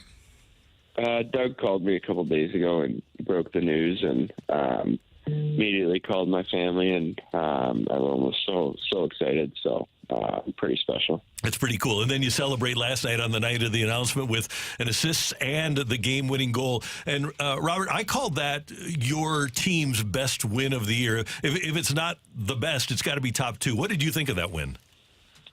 Yeah, obviously a huge win. They lost their last 2, and Vancouver coming into a great team, and it was a big challenge for us, and especially getting down 1 in the first and just being patient and battling back. I think that's been something that we've lacked lately, and just keeping ourselves in games. Obviously, Benner made some huge saves in the first period to keep it at 1-0, and we just kind of slowly clawed back, and it was a huge team win. And I believe that was your third come-from-behind win this season for you guys. What is the difference that you guys are able to find a way to come back in these games? Yeah, I think just not getting down. It seemed like earlier in the year, you get down 1, you get down 2, and next thing you know, you're down 4. It's impossible to come back. So I think we're doing a really good job of keeping games close and giving ourselves a chance in the third. And the last 3 games we've, kept the games real close, and, one bounce goes the other way and you lose by 1, or they get an empty net and you lose by 2, but, you're in every game and you're fighting. And I think last night's prime example of that. And, we gave up 1 early in the first and kind of snowballed from there, but we stayed in the game and ended up getting a win. Robert, you're in a grueling stretch here in terms of the quality of opponents that you're playing. Do you look at that? Do you look at the stretch, or are you a 1 game at a time kind of guy? No, we all know what's coming up here, so we know how important each and every game is, and it's a great challenge for our team to really show where we're at as a team, and these are very important points, and obviously a huge test. And I think we got 10, 12 games until the break. None of them easy games, and this is the big point in the season where we need to get some points. And I didn't realize this until Jeremy Rutherford mentioned it when we had him on yesterday, but you worked with Adam Oates this offseason. How much did that help you going into this season? Yeah, a lot. I think a lot of different little skill things that we worked on, and it kind of just helps you slow the game down and different thought processes, whether it's off the rush, in zone, defensively. There's been a lot of things that he's really helped me on, and I think it's been huge for my development. And one of the things Drew Bannister said last night, and had you worked with Drew much at all before he became your head coach? Not too much. Obviously, I remember playing against him in junior a lot, and then we kind of graduated from junior at the same time, but haven't worked too much with him, more so just against. Okay, but one thing Coach said is that you are a dominant defensive player now. What's it when your head coach has watched you play now for a few weeks? What do you think of? How does it make you feel when he says he's a dominant defensive player now? Yeah, I think something I've worked on a lot, being in the right position, having a better stick, and just being able to break pucks out off turnovers. That's something that I spent a lot of time on watching video and stuff in the summer, and it's nice to see it kind of paying off a little bit. Still think there's a long way to go, but just steps in the right direction. Okay, we have asked you before about being superstitious, and you aren't. We know that. Joe Vitale just told us a story about how Sidney Crosby tormented him for about 5 weeks during a 17-game winning streak, coming in and telling the same story every single day. Have you ever had, whether it was in your junior days or here in the NHL, have you ever had a teammate that was kind of a psychopath with the way they were superstitious? Yeah, Jordan Kyrou. He is. It was a couple games ago, he said something before we were walking out, and we've been playing well the last stretch of games, and ever since that, I think it was like 6-7 games ago, ever since that, he says the same thing walking out every single game. And he laughs about it because he knows I'm going to chirp him about it. Is what he says radio appropriate? Probably not, but okay. It's funny. Just he's pretty superstitious. Yeah. Do you get a kick out of it? It's got to be kind of, in some ways, kind of funny. Yeah. Oh yeah. I know it's coming, and he knows I'm going to laugh at him. So it's pretty good. Cool. And it was Star Wars theme last night. What did you think of Jordan Kyrou's bobblehead? His Star Wars bobblehead. Pretty cool. I haven't seen a bobblehead where there's a helmet on it that comes on and off. So I thought that was pretty neat, and I don't know if he's the biggest Star Wars guy, but I'm a huge Star Wars nerd, so I thought it was pretty cool. So, do you have one of the bobbleheads? Is it going to be is it going to be displayed in your home? Not yet. I will get one of them. Hopefully, he gives me one, but I will definitely have it somewhere. Yeah. Very cool. Hey, congratulations again on making the All-Star team. We're proud of you. We're excited that you're a member of our 101 ESPN family, and go get them tomorrow in Carolina. Awesome. Thanks, guys. Appreciate it. Thank you. That is Robert Thomas. Hey, now, he's an all-star. Get his game on. Go play. We didn't decide how many times we were going to do it, and so I kind of screwed that up. Yeah, it's okay. He did chuckle. I think he liked it. I think we have beautiful voices, honestly. Yeah, he said you can't tell the difference. I couldn't tell the difference, honestly. You could play them side by side. Now, do you think that he knows it? Because Robert is a little bit younger. He knows. He knows it from Smash Mouth or from the Shrek movies. Shrek. Absolutely. Yeah. No doubt about it. Did it come out at the same time? I can't remember. No, I think the song was pretty well after. Or was it before? No. Before the movie. Yes. Yeah, the movie came out pretty well after the song. Yeah. Coming up, we've got a quick rush hour reset for you, and then the fight on 101 ESPN.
opening drive with a rush hour reset.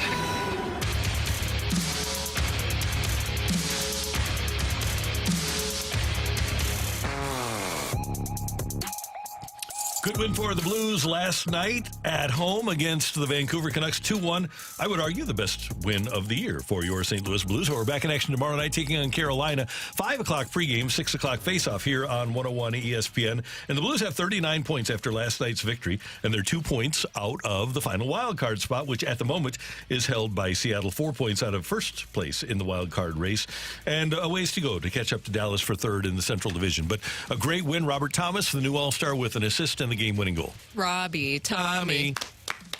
Enjoyed our singing. It was great to be able to sing to him and congratulating him for being an all-star because he deserves it. Hey, now, he's an all-star. Hey, now, he is an all-star. Now go play. There you go. Coach mentioned that he's maturing, and really maturing is when the media does something that you can't react to one way you want to, and you give them the correct reaction. That's maturity, and that's exactly what we saw this morning. He handled our immaturity very well, which makes him very mature. So props to Robert Thomas for that. Yeah. But no, that was, to me, that was the Robert Thomas game. He gets announced prior to the game that he's going to be an all-star, and then his performance during that game was huge. We've seen that progression for him. I like that detail that Jeremy Rutherford told us yesterday about him working with Adam Oates. You've seen that Robert Thomas, when we're talking about those big contracts and getting the most out of him and Jordan Kyrou, Robert Thomas has taken steps forward every single season. And that's what you want. Right. You feel really encouraged by that. Yeah, and it's great to have him be around these players, too. He's always like working with Adam Oates. He loved watching Jonathan Taves as a kid, as Jeremy Rutherford mentions in his piece. He's been compared to Patrice Bergeron. He grew up around the Kachucks. I mean, he's been able to see a lot of great players. It'll be great to see him in this environment with other great players. Even we didn't ask him. We will next week about playing 3-on-3 in the All-Star game, because that'll be fun too. The Cardinals announced yesterday, John Denton of MLB.com reporting that Tommy Edman underwent October wrist surgery, should be ready for spring training. And my hope is that wrist injury was a contributor to his offense kind of falling off towards the end of the season. That would make a lot of sense, wouldn't it? If that was a factor in it. Now, it always is concerning because we're hearing about it now, right? And there were some indications that maybe it was discussed just to John Denton. But, Randy, this is what we're talking about. If you have an end-of-season press conference, those things can be addressed then, of the injuries, the surgeries we're expecting. We knew that Dylan Carlson would be getting surgery on his ankle, so he underwent that was that towards the end of the season? Towards the end, yeah. Yeah, it was towards the end of the season. Dylan Carlson has surgery, so he should be recovered and ready to go. And hopefully everything has worked out well with Tommy Edman and his recovery, and he should be ready to go by the start of the season. But, Randy, with what we saw last year and we've seen before, health of the outfield, that is also a big factor into the Cardinals' success, because it felt like last year the only reason you had infielders in the outfield is because there was just so many injuries that we saw in the outfield over and over again. So when you hear wrist, you start to get the alarm bells kind of go off a little bit. And if Edman can't do it in center field for whatever reason, hopefully Dylan Carlson gets healthy and can do what he did in his rookie year, maybe improve upon what he did in his rookie year. And then you need to have Newt Barnwalker healthy on the corners. Yes. Then Alec Burleson, I guess. There's another left-handed power hitter. The Cardinals think he's going to be a power hitter. That's another guy that hopefully will be able to perform at a reasonably high level. Also this morning, Ken Rosenthal reporting that he's hearing that the Cardinals are one of the teams that has shown an interest in Dylan Cease of the White Sox. He lists the Yankees and the Orioles as the main suitors, and he writes, Ken Rosenthal does, the White Sox, trying to inject additional talent, seem virtually certain to move Cease, their most valuable trade commodity. They're staying open-minded on the composition of the return and are not necessarily inclined to favor a team that could include major league-ready pitching. Yeah, I like that the Cardinals are at least in this conversation, because that'd be crazy if they weren't, Randy, right? You should be doing your due diligence and checking in, because what have we said over and over again? We're fine with the starting rotation. It just feels like that number one is still missing. If you had that, you would feel absolutely great about this offseason. You said earlier, Nolan Arenado would be skipping around probably going into spring training if you were able to acquire Dylan Cease via trade. But the biggest question mark is what in the world will the White Sox be asking? Because there's a reason why some teams have been hesitant, is because the White Sox are asking, it seems like, quite a bit. They want quantity and quality in return for Dylan Cease. Which is what you give up for a premier talent. That's when you get a premier talent, you've got to give up a lot to get it. And unless the guy is demanding to come to your team, which I don't think he is. So hopefully that'll be the case. That's today's Rush Hour Reset on 101 ESPN. Coming up, we've got a late edition of The Fight. Stick around.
Welcome to The Fight. In the red corner, Average Joe Listener. And in the blue corner, the undisputed king of morning drive. Please welcome Randy Carricker.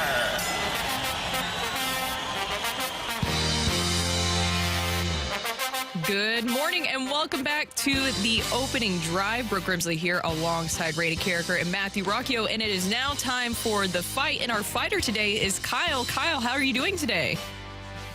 I'm doing great, Brooke. How are you this morning? Oh, I'm doing great. You ready to take on Randy in the fight?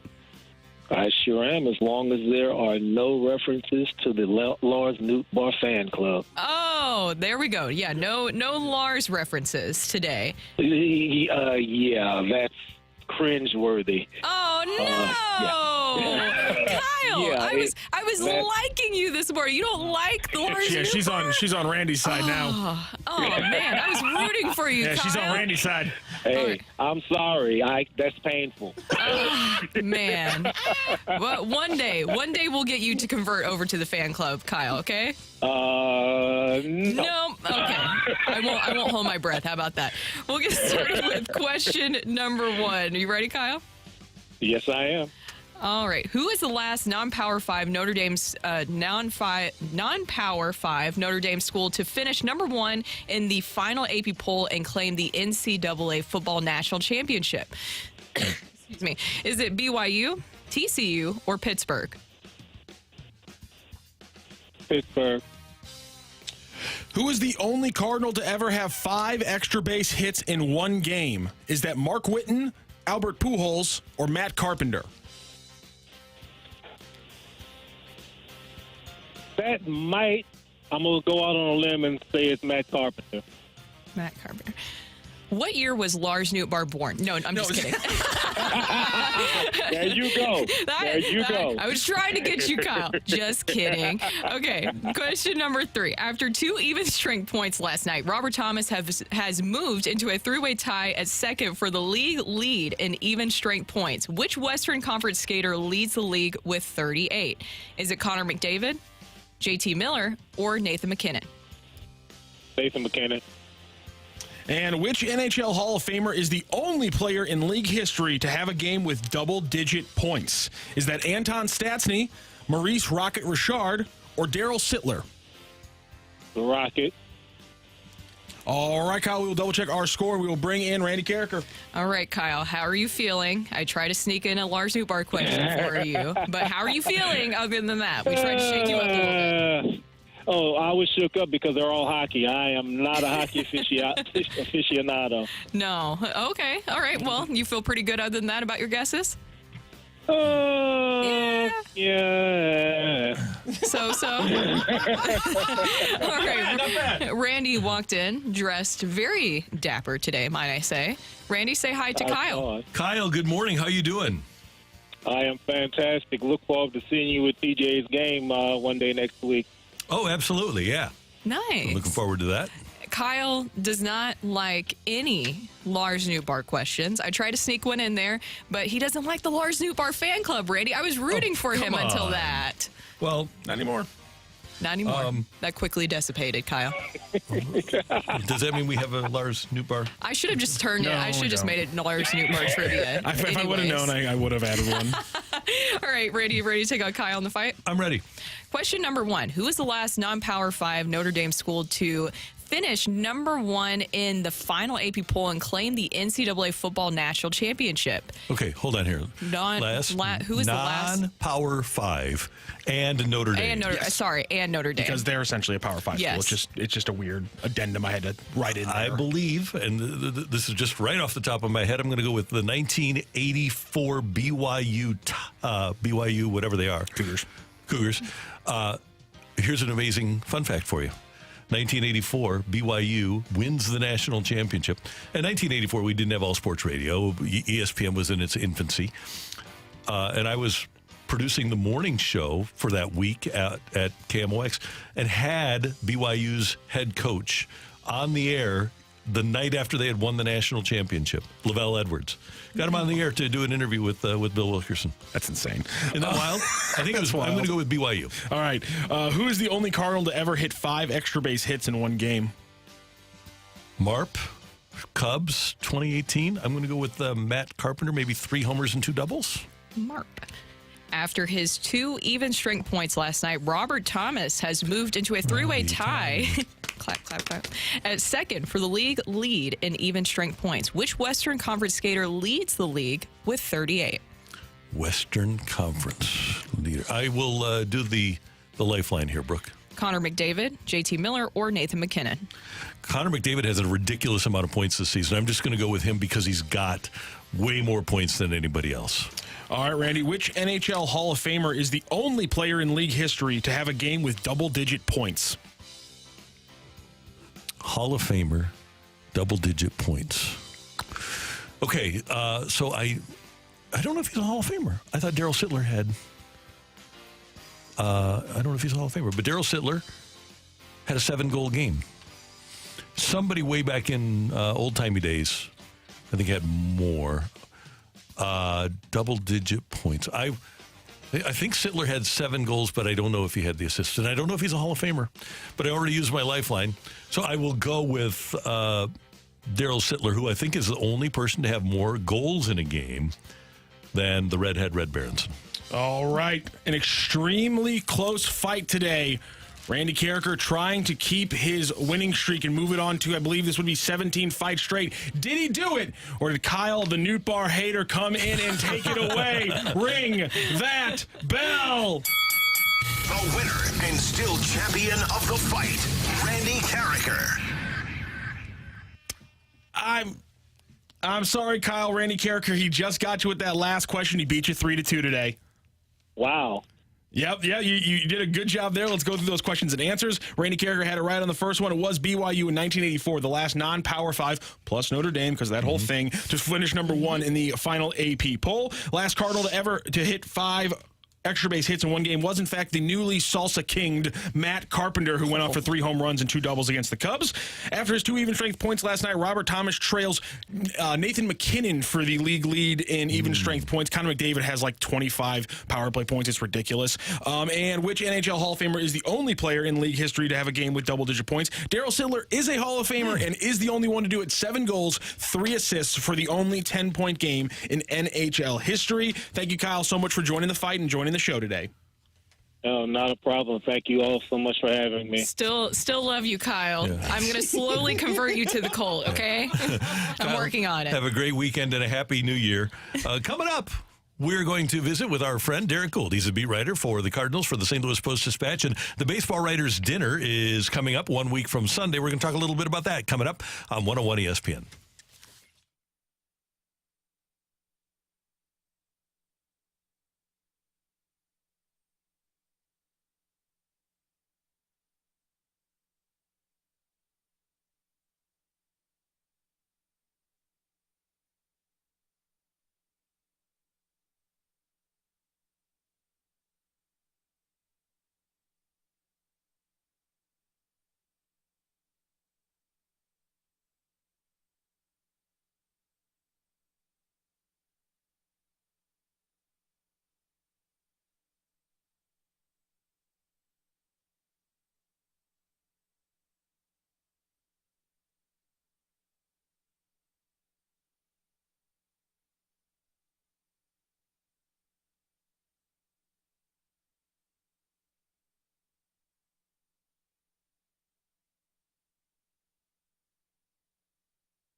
Topical baseball news continues to come in day by day. Yesterday, the Braves awarding a contract extension to their new left-hander Chris Sale, and a week from Sunday is the annual baseball writers' dinner at the MAC. And Derrick Goold, who covers the Cardinals for the St. Louis Post-Dispatch and STLtoday.com, joins Brooke and Randy on the opening drive on 101 ESPN. Derrick, it's always good to have you with us. Thanks for the time. How you doing?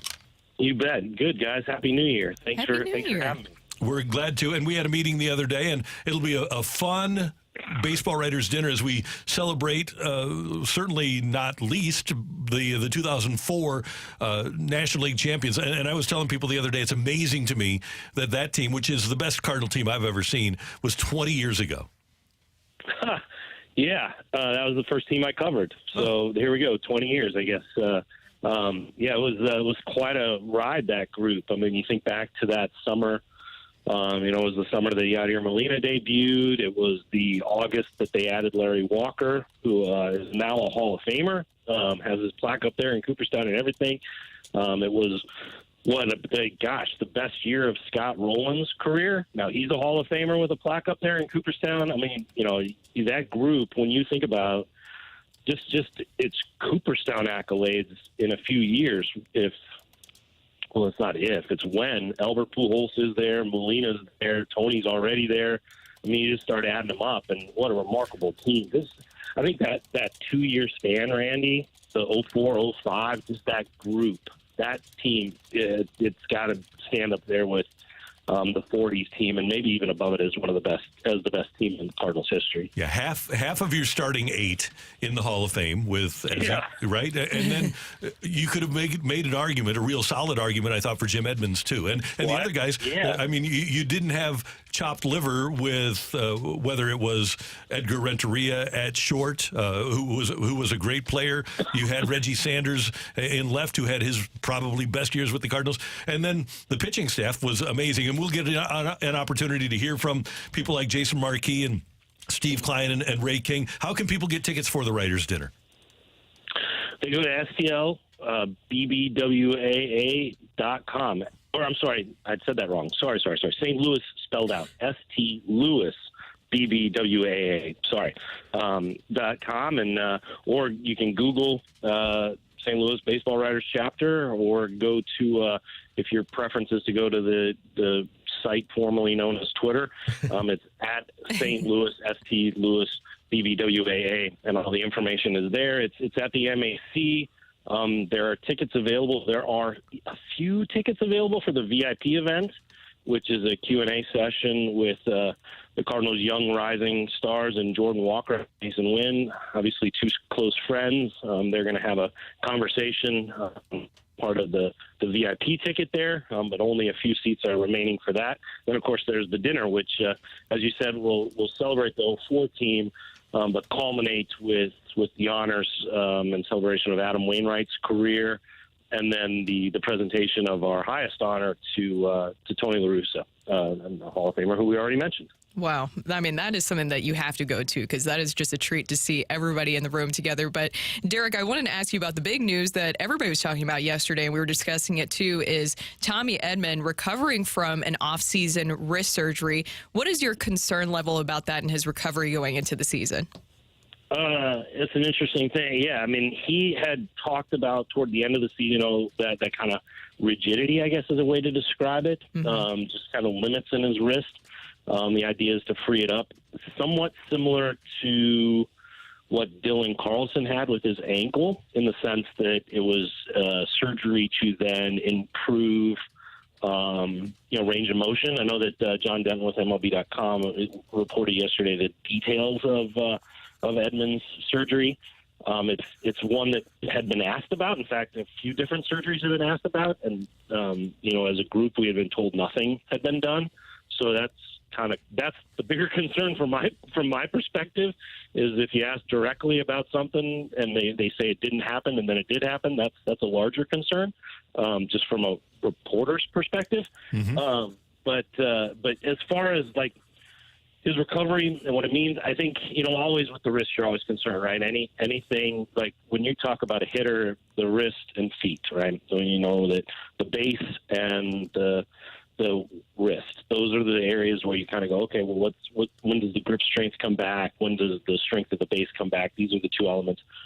But, there's a track record of recovery. There's a timetable of recovery with these two things, both in Dylan's case and in Tommy Edman's case, that they can rely on, that puts them, at least like on track to be ready for games in the spring. If they ease into it, then that's kind of what spring's for. As long they'll come in physically fit and strong and with no limitations, and then they'll kind of ramp things up. So I don't think the level of concern for his readiness is there for the team. And if anything, there's the hope that, like, okay, well, how that was limiting him, and then again, like with Dylan, how it was limiting him, very much limiting him, how that could help them, perform better offensively. Derrick Goold with us. He covers the Cardinals for STLtoday.com and the St. Louis Post-Dispatch. And Derrick, as you know, throughout the course of this offseason, the Cardinals have been connected to trade talks for Dylan Cease. The latest reporting of that from Ken Rosenthal from The Athletic this morning. What are you hearing? The Cardinals already have 3 starting pitchers in regards to their interest in another starting pitcher, whether it's Cease or somebody else. Yeah, not much has changed. I read the report. I know what was said there, that the Cardinals are possibly one in the mix. I mean, the Cardinals have been interested in sticking in those conversations. They made that clear. When talking with Mozeliak and the others around him, and kind of folks in the know of what the Cardinals are trying to do, the phrase was that they didn't expect to be in the free agent starting market, but they wanted to at least be aware or be ready to engage if there's a trade to be had for somebody who would perceptively change, or substantively change is probably a better way, the rotation. So Dylan Cease would qualify as that. Tyler Glasnow was one that fit that description. Haven't really, and maybe this is a failing on my end, but it's not for lack of trying, really connected them to Shane Bieber, who is also out there as available. There have been a few other things like, what could they do to what other starters are out there that maybe aren't being talked about as much. But Cease continues to come up, especially because the White Sox are trying to figure out how best to get the biggest return from him and the timing of that. General sense was it would be after Yamamoto. If, say, the Yankees didn't get Yamamoto, which they did not, then does that make them more urgent to make a deal? If the Dodgers did not get Yamamoto, then certainly does that make them more urgent to get a deal, and they have the better farm system to deal from. You saw what the Red Sox were able to get from Atlanta and for Chris Sale, and certainly the White Sox want to do better than that for Cease. And so it's a matter of getting the demand higher than the supply. Now, does that take Snell signing next? That's kind of that's where the White Sox are right now. And the Cardinals I don't know how aggressive they are, but I know that they've been drawn in because they have some of the young pieces that teams want. Left-handed bats are in demand. Versatile players are in demand. High on-base percentage or, metric darlings are in demand. The Cardinals are not eager or looking or interested in trading Lars Nootbaar, but they have some depth there at second base. They have some depth elsewhere in the outfield that they'll talk, and that's going to draw them into these conversations too. What about with relievers that are available right now in free agency? As you kind of mentioned there, it's a very fluid situation of what the Cardinals could be looking at. Do you think that there's any relievers that are out there in free agency that would be a good fit for the Cardinals? Yeah, I wrote about that today. In today's Post-Dispatch. There's still a handful out there. One is recognizable name. Jordan Hicks is still a free agent, and he's at 27. He's remarkably young compared to some of these other relievers who are available. Is a reunion something that he wants? The Cardinals say they've been open to that. They want to add some strikeout rates to their group, and there are guys who do that too. There are 3 members of the Houston Astros bullpen that are free agents. This bullpen that has been a big part of October over the last few years. Their roles have kind of varied with their performances, but overall they all have October experience. They all have October success, and that group is Brian Stanek, Phil Matten, and Hector Neris, and they're all free agents still. Now, they speak also to the volatility of relievers. are the past few years that they've had, which have been good for the Astros, are those trends, or are those the best years they've had, and now they're going into a volatile area? The Cardinals have been bit by that before, by committing to relievers and saying, okay, well, this is the right trend, and then having it all kind of come apart just because of the nature of the rule. There's a guy like Ron Brazier who the Cardinals have had interest in. He had a great second half with the Dodgers, started throwing a cutter, which he did not throw with the Red Sox, and he just completely flipped his ERA. I mean, he went from having a 7 ERA in Boston to an 0.7 ERA with the Dodgers. A remarkable turnaround, but he's not too far removed from being a big part of a playoff bullpen. So is that the trend line? That's certainly the kind of deal that the Cardinals will be looking for, sort of that mid-range, especially because they've had two of the guys that they were interested, the pitchers coming over from Asia, signed with the Padres here recently. So still options out there, still options to improve that strikeout rate that the Cardinals want, still options to kind of bring some seasoning in to that. It's all about the price point, and in some cases, like in Brazier, it's about the competition too. They're not the only team interested. Hey, Derrick, one last thing from me in regards to the Cardinals, and I've been all over the pitching and all over the defense, but I tend to overlook the fact that they were 19th in Major League Baseball and 10th in the National League in runs scored. Granted, there were a lot of injuries, and you had some drop-offs from various players, but I want to know what you feel about the trajectory. You pay attention to trajectories. What do you feel about the trajectory of this offense? Should they be substantially better than 19th in Major League Baseball in runs scored? Yeah, and I think I mean, push back if you disagree with this. I think they are. When August 1st hit, they had a top 7 offense in the league. And then they weren't the same team for 2 months. Big part of that was Brendan Donovan was not there. His injury, pretty substantial hit to them. Paul Goldschmidt talked about how he just didn't feel like himself there towards the end, was really searching for his swing. Obviously, he's a pillar of that.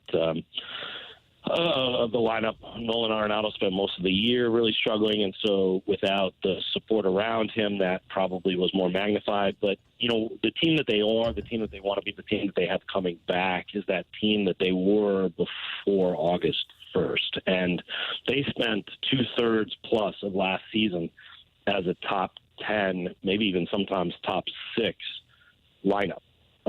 And they have, Randy, they have the ingredients of what a successful current lineup needs. I cannot stress enough the need for left-handed presence in today's game. It's just, you can go, I mean, one of the things I looked at last year, Andy, that was so fascinating to me was when you go from the regular season to the playoffs, the type of relievers that teams throw at you in October just absolutely neutralize your right-handed bats. Like the average OPS during a season compared to the average OPS for right-handed bats in October, it drops significantly. But left-handed bats stay the same, and that to me stands out. And you can go anecdotal too. Look who's changing games. It's It's Corey Seager. It's Bryce Harper. It's Kyle Schwarber with his 190 batting average, but he's a fearsome presence in the postseason. Left-handed bats, just over and over again, you see that value. And the Cardinals have that sprinkled into their lineup. It's not going to be like the thunder of Schwarber.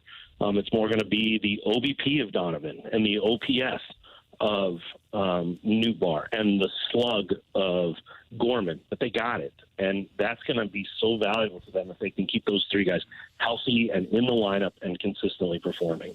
Derrick Goold, always great to get your terrific information both at stltoday.com and in the Post-Dispatch. And looking forward to the Baseball Writers Dinner again, January 14th. And all people need to do is Google St. Louis BBWAA.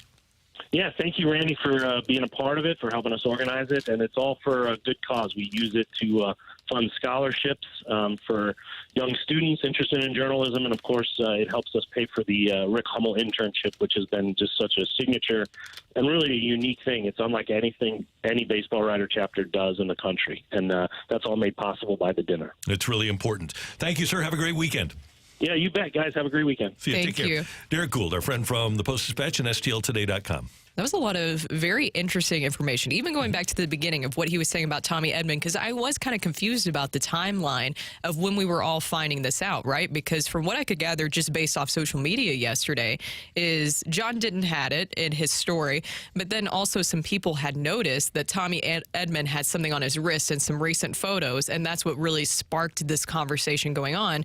So it is interesting to hear Goold say that it was something that was new for a lot of people to find out, especially even on the beat writer side. Yeah, and hopefully Tommy Edman will be ready for spring training. Coming up, we'll preview the weekend in the NFL. We're going to head down the stretch with a little rock and roll here for you, but NFL news and previews for you next on 101 ESPN.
This is Rocc with your Sports Center update, driven by Johnny Londoff Chevrolet and Johnny Londoff Autoplex. The Blues last night with a big 2-1 win over the Vancouver Canucks. Robert Thomas announced as an All-Star and then goes out and adds to his now second in the league even strength points. He's up to 34 this season. He trails only Nathan McKinnon, who leads the league with 38 even strength points this season. Blues back in action tomorrow. They face off against the Hurricanes. It's an away game. It's a 7 p.m. puck drop here on Central Time, which means you can catch the pregame show right here on your home for the St. Louis Blues. 101 ESPN and 101ESPN.com starting at 6. That is your Sports Center update driven by Johnny Londoff. Find new roads and shop 24/7 at Londoff.com and LondoffAutoplex.com.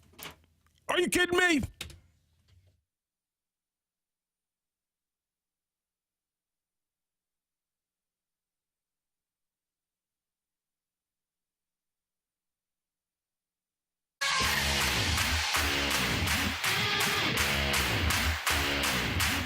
Joe Buck has the ESPN call for the Colts tomorrow night as they take on, who are they playing?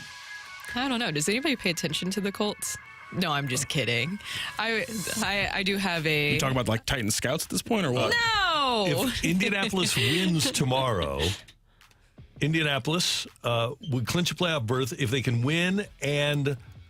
no, they're winning in. Mm-hmm. Against the Texans. If they tie and Pittsburgh loses or ties, then the Colts are in. Mm-hmm. They're Buffalo is Texans. winning in. Miami has already clinched a playoff berth. Is this true? Yes. So, but Buffalo can win the division if they win. Miami already has a playoff berth, but there are several winning in. Buffalo is the most obvious in the AFC. In the NFC, if the Green Bay Packers win their game, they're in. Wow. Who would have thought that the Green Bay Packers could be winning in Week 18? No, I don't think anybody was really expecting it, but then that's a lot of credit to Jordan Love and the way that he's been able to really lead this young team. I mean, my expectations weren't that high when you're ushering in that new era, but it seems like they have taken the right steps of preparing their young quarterback and building things around him, and he's taken some leadership in that. Right. The Jags are also winning in, by the way. They need either a win or a tie and a Pittsburgh loss or tie. And another team that I am surprised by is Pittsburgh. Yes. If they win and Buffalo loses, Pittsburgh is in. If Pittsburgh wins and Jacksonville loses, Pittsburgh is in. And if the Steelers win and Houston and Indianapolis tie, then Pittsburgh is in. I wouldn't count on the tie if I were them. No. But Pittsburgh, I think, has a pretty good chance. Trevor Lawrence, questionable for the game, hasn't practiced all week. So Jacksonville certainly is capable of losing. I would think that Miami would still want to win their division. And if they do, they can knock Buffalo out of the playoffs, theoretically. Yeah, that's a huge thing for Miami and Buffalo. This Miami team, though, feels a little bit different here down the stretch. Doesn't it feel like that? And especially losing Bradley Chubb. Yes. That's their big pass rusher, and they won't have Xavier Howard, their number one corner, even though Jalen Ramsey has performed at a pretty high level since coming back for them.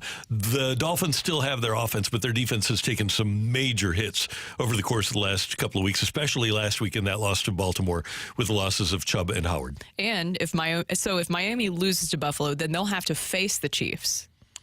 Which would be really an interesting game, wouldn't it? Tyreek Hill would make his return to Kansas City. And I would think that that'd be a game that Miami would have a chance to go on the road and win, even though it'll be cold. Hard to imagine. It depends on the weather. If it's ridiculously cold in KC that day and you've got a rested Chiefs team, and I think Travis Kelce, man, he looks slow. He needs some rest. And I think Mahomes, they just need to kind of reset. They need to hit the reset button. If there's a team in the playoffs that needs to, I think it's KC. 100%. They need that reset right now. It feels like to mentally get themselves back into where they need to be offensively, because that's what you're waiting on, right? I think that's why we've still been waiting on the Chiefs, or we've been at least having them still in the conversations, because you're like, okay, Chiefs defense is doing what they need to do. We're just waiting for Patrick Mahomes and Andy Reid to figure it out. And it feels like they still need time to do that offensively. And Tampa is at Carolina, the hapless Panthers. Okay, so here's what we have, Brooke, in terms of winning in. When we come in Monday, only one team that was winning in got the winning in, okay? So it's either Tampa Bay or it's Green Bay, and they play the Bears. Minnesota needs a Green Bay loss. Tampa Bay, Green Bay, Atlanta needs help. Tampa Bay, Green Bay, Buffalo, or Jacksonville. Who do you got? Only one of those four wins and is in. It might be. I either want to go. I was going to either go Packers or Buffalo, because Buffalo, they have now won 4 games, right? 4 consecutive games, but still feels like there's something shaky there with the Bills. I might go with Buffalo, though, I think. Okay, I think Jacksonville against Tennessee is a toss-up, okay? So I don't think that that's a lock. And by the way, I didn't include Indianapolis. Indianapolis has their game against Houston. Yes, I don't think that's Texans. a lock. I think that's a toss-up game. 100%. Anything with the AFC South. Yeah, so that leaves me Buffalo, Green Bay against the Bears, or Tampa Bay against Carolina. You know, I'm going to take the team that's playing the worst team. I'm going to take Tampa Bay. Okay. If only one makes it, I could see Justin Fields stepping up and beating the Packers. I could see the Dolphins finding a way to beat Buffalo. I can obviously see Jacksonville losing their game or Indianapolis losing their game. I'm going to go with Tampa Bay as my one win and in, if there is one on Monday morning that has done it. I can see that. I think that that's a good pick with that. What about this season for the Bucs? How do you feel about it overall? They could be the first team in the history of the NFL to make the playoffs in back-to-back years while going 500 in their games. They can go 17-17, and they would need a Green Bay loss and a Seattle loss if they lost their game.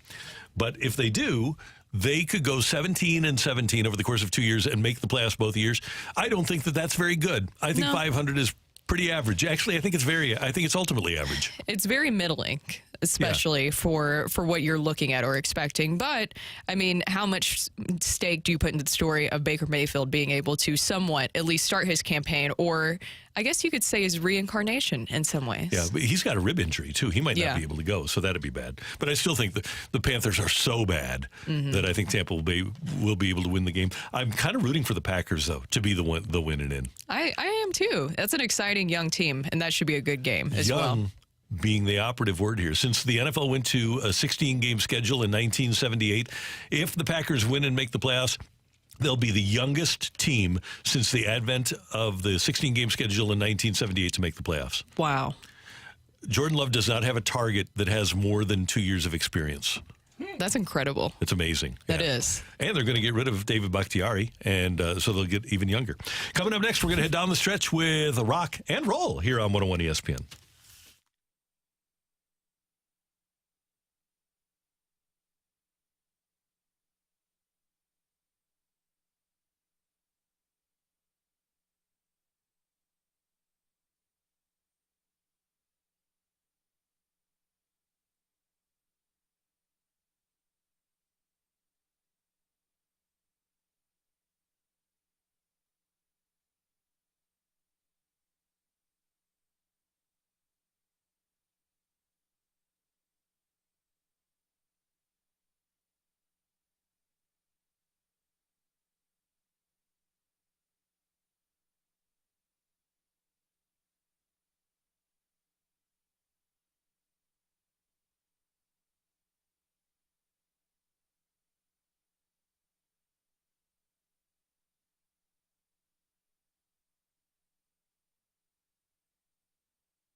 Let's rock today. You can always watch us on the YouTube. All you need to do is go to youtube.com and type in 101 ESPN STL. We'd love to have you subscribe to the 101 ESPN YouTube channel, but you can always watch us on the Air Alliance Team Studio Cam. And if you missed any part of our show today, Derrick Goold talking about the Cardinals, Jay Delsing talking about Rory McIlroy, the great Joey Vitale story about Sidney Crosby, you can hear it on our podcast brought to you by Dobbs Tire and Auto Centers at 101ESPN.com or on the 101 ESPN app. All right, Matthew, Rocchio, what do you got for us? We don't talk a lot about the NBA on this show, and that's a travesty, but I play the game I have to play, and I understand that. But when you have a game like last night, I'm not playing your all's game, and I'm going to talk about the NBA because you had the Bucks and the Spurs last night, and it was an unbelievable battle between Giannis Antetokounmpo and his fellow unicorn, Victor Wembanyama. Giannis had, 44, 14, 7, and 2. Wembanyama, not as atomic, but still 27, 9, and 5. The 5, by the way, is blocks, including one where Giannis was lined up directly on him in the post. And you think, I'm 7 feet tall. I'm Giannis Antetokounmpo. I am the unicorn. Well, friend, that's a 7'4" one that's on your back, and he blocked the living daylights out of that shot. There's nothing I love more than watching two freak athletes go at each other like they did last night. That was incredible to watch. It was unbelievable, and I was watching when that block occurred, and it was ridiculous. Okay, point of parliamentary procedure. 100%. Yes, Randy? If you have two unicorns, does that make them duo-corns? Oh! Touche, sir. Touche, yes. duo-corns. You're right. Yes. Yeah, you're not wrong. Yeah. Okay. That makes 100% sense. So there we go. But man, the NBA last night, your Nuggets, man. And that's 27-4 down the stretch against Golden State. Yeah, the biggest thing I saw was 7:24 left in the game. The Nuggets were down 121-103. So 7:24, they're down by 18. They would then score 27 points. 21 of them were from Aaron Gordon and Jokic combined. Aaron Gordon had 12 points across that 7-minute stretch across 5 buckets and 2 free throws. Jokic had 9 points, including the final shot of the game. And here's how it sounded on the broadcast. Jokic has it. Clock ticks. Got to put one up. Jokic for the win. Oh, it's good. Jokic got it off in time, and the Nuggets win it. ESPN clocks it as a 40-footer for the win for Nikola Jokic, and the Nuggets walk away 130-127. An incredible comeback, and your reigning MVP puts the dot on the I. Guys, I would be the worst NBA fan because I'm a sports fan. I can't tell you how many times I go to bed and there's 7.5 minutes left in an NBA game and I say, this is over, I'm going to bed. And then I get up the next morning and there's a massive comeback. Exactly. It happens to me all the time. Yeah, you just have to stick around till the very end. Okay, so is he also in a unicorn category, or should we give him another nickname? Jokic? Or yes. What category do we put him in? I think that he's different. And as was mentioned during the broadcast last night, he is a 7-foot, 390-pound, he looks like it at least, point guard. He's ridiculous. I just can't believe it. 3144 texted. It's crazy how boring the NBA is.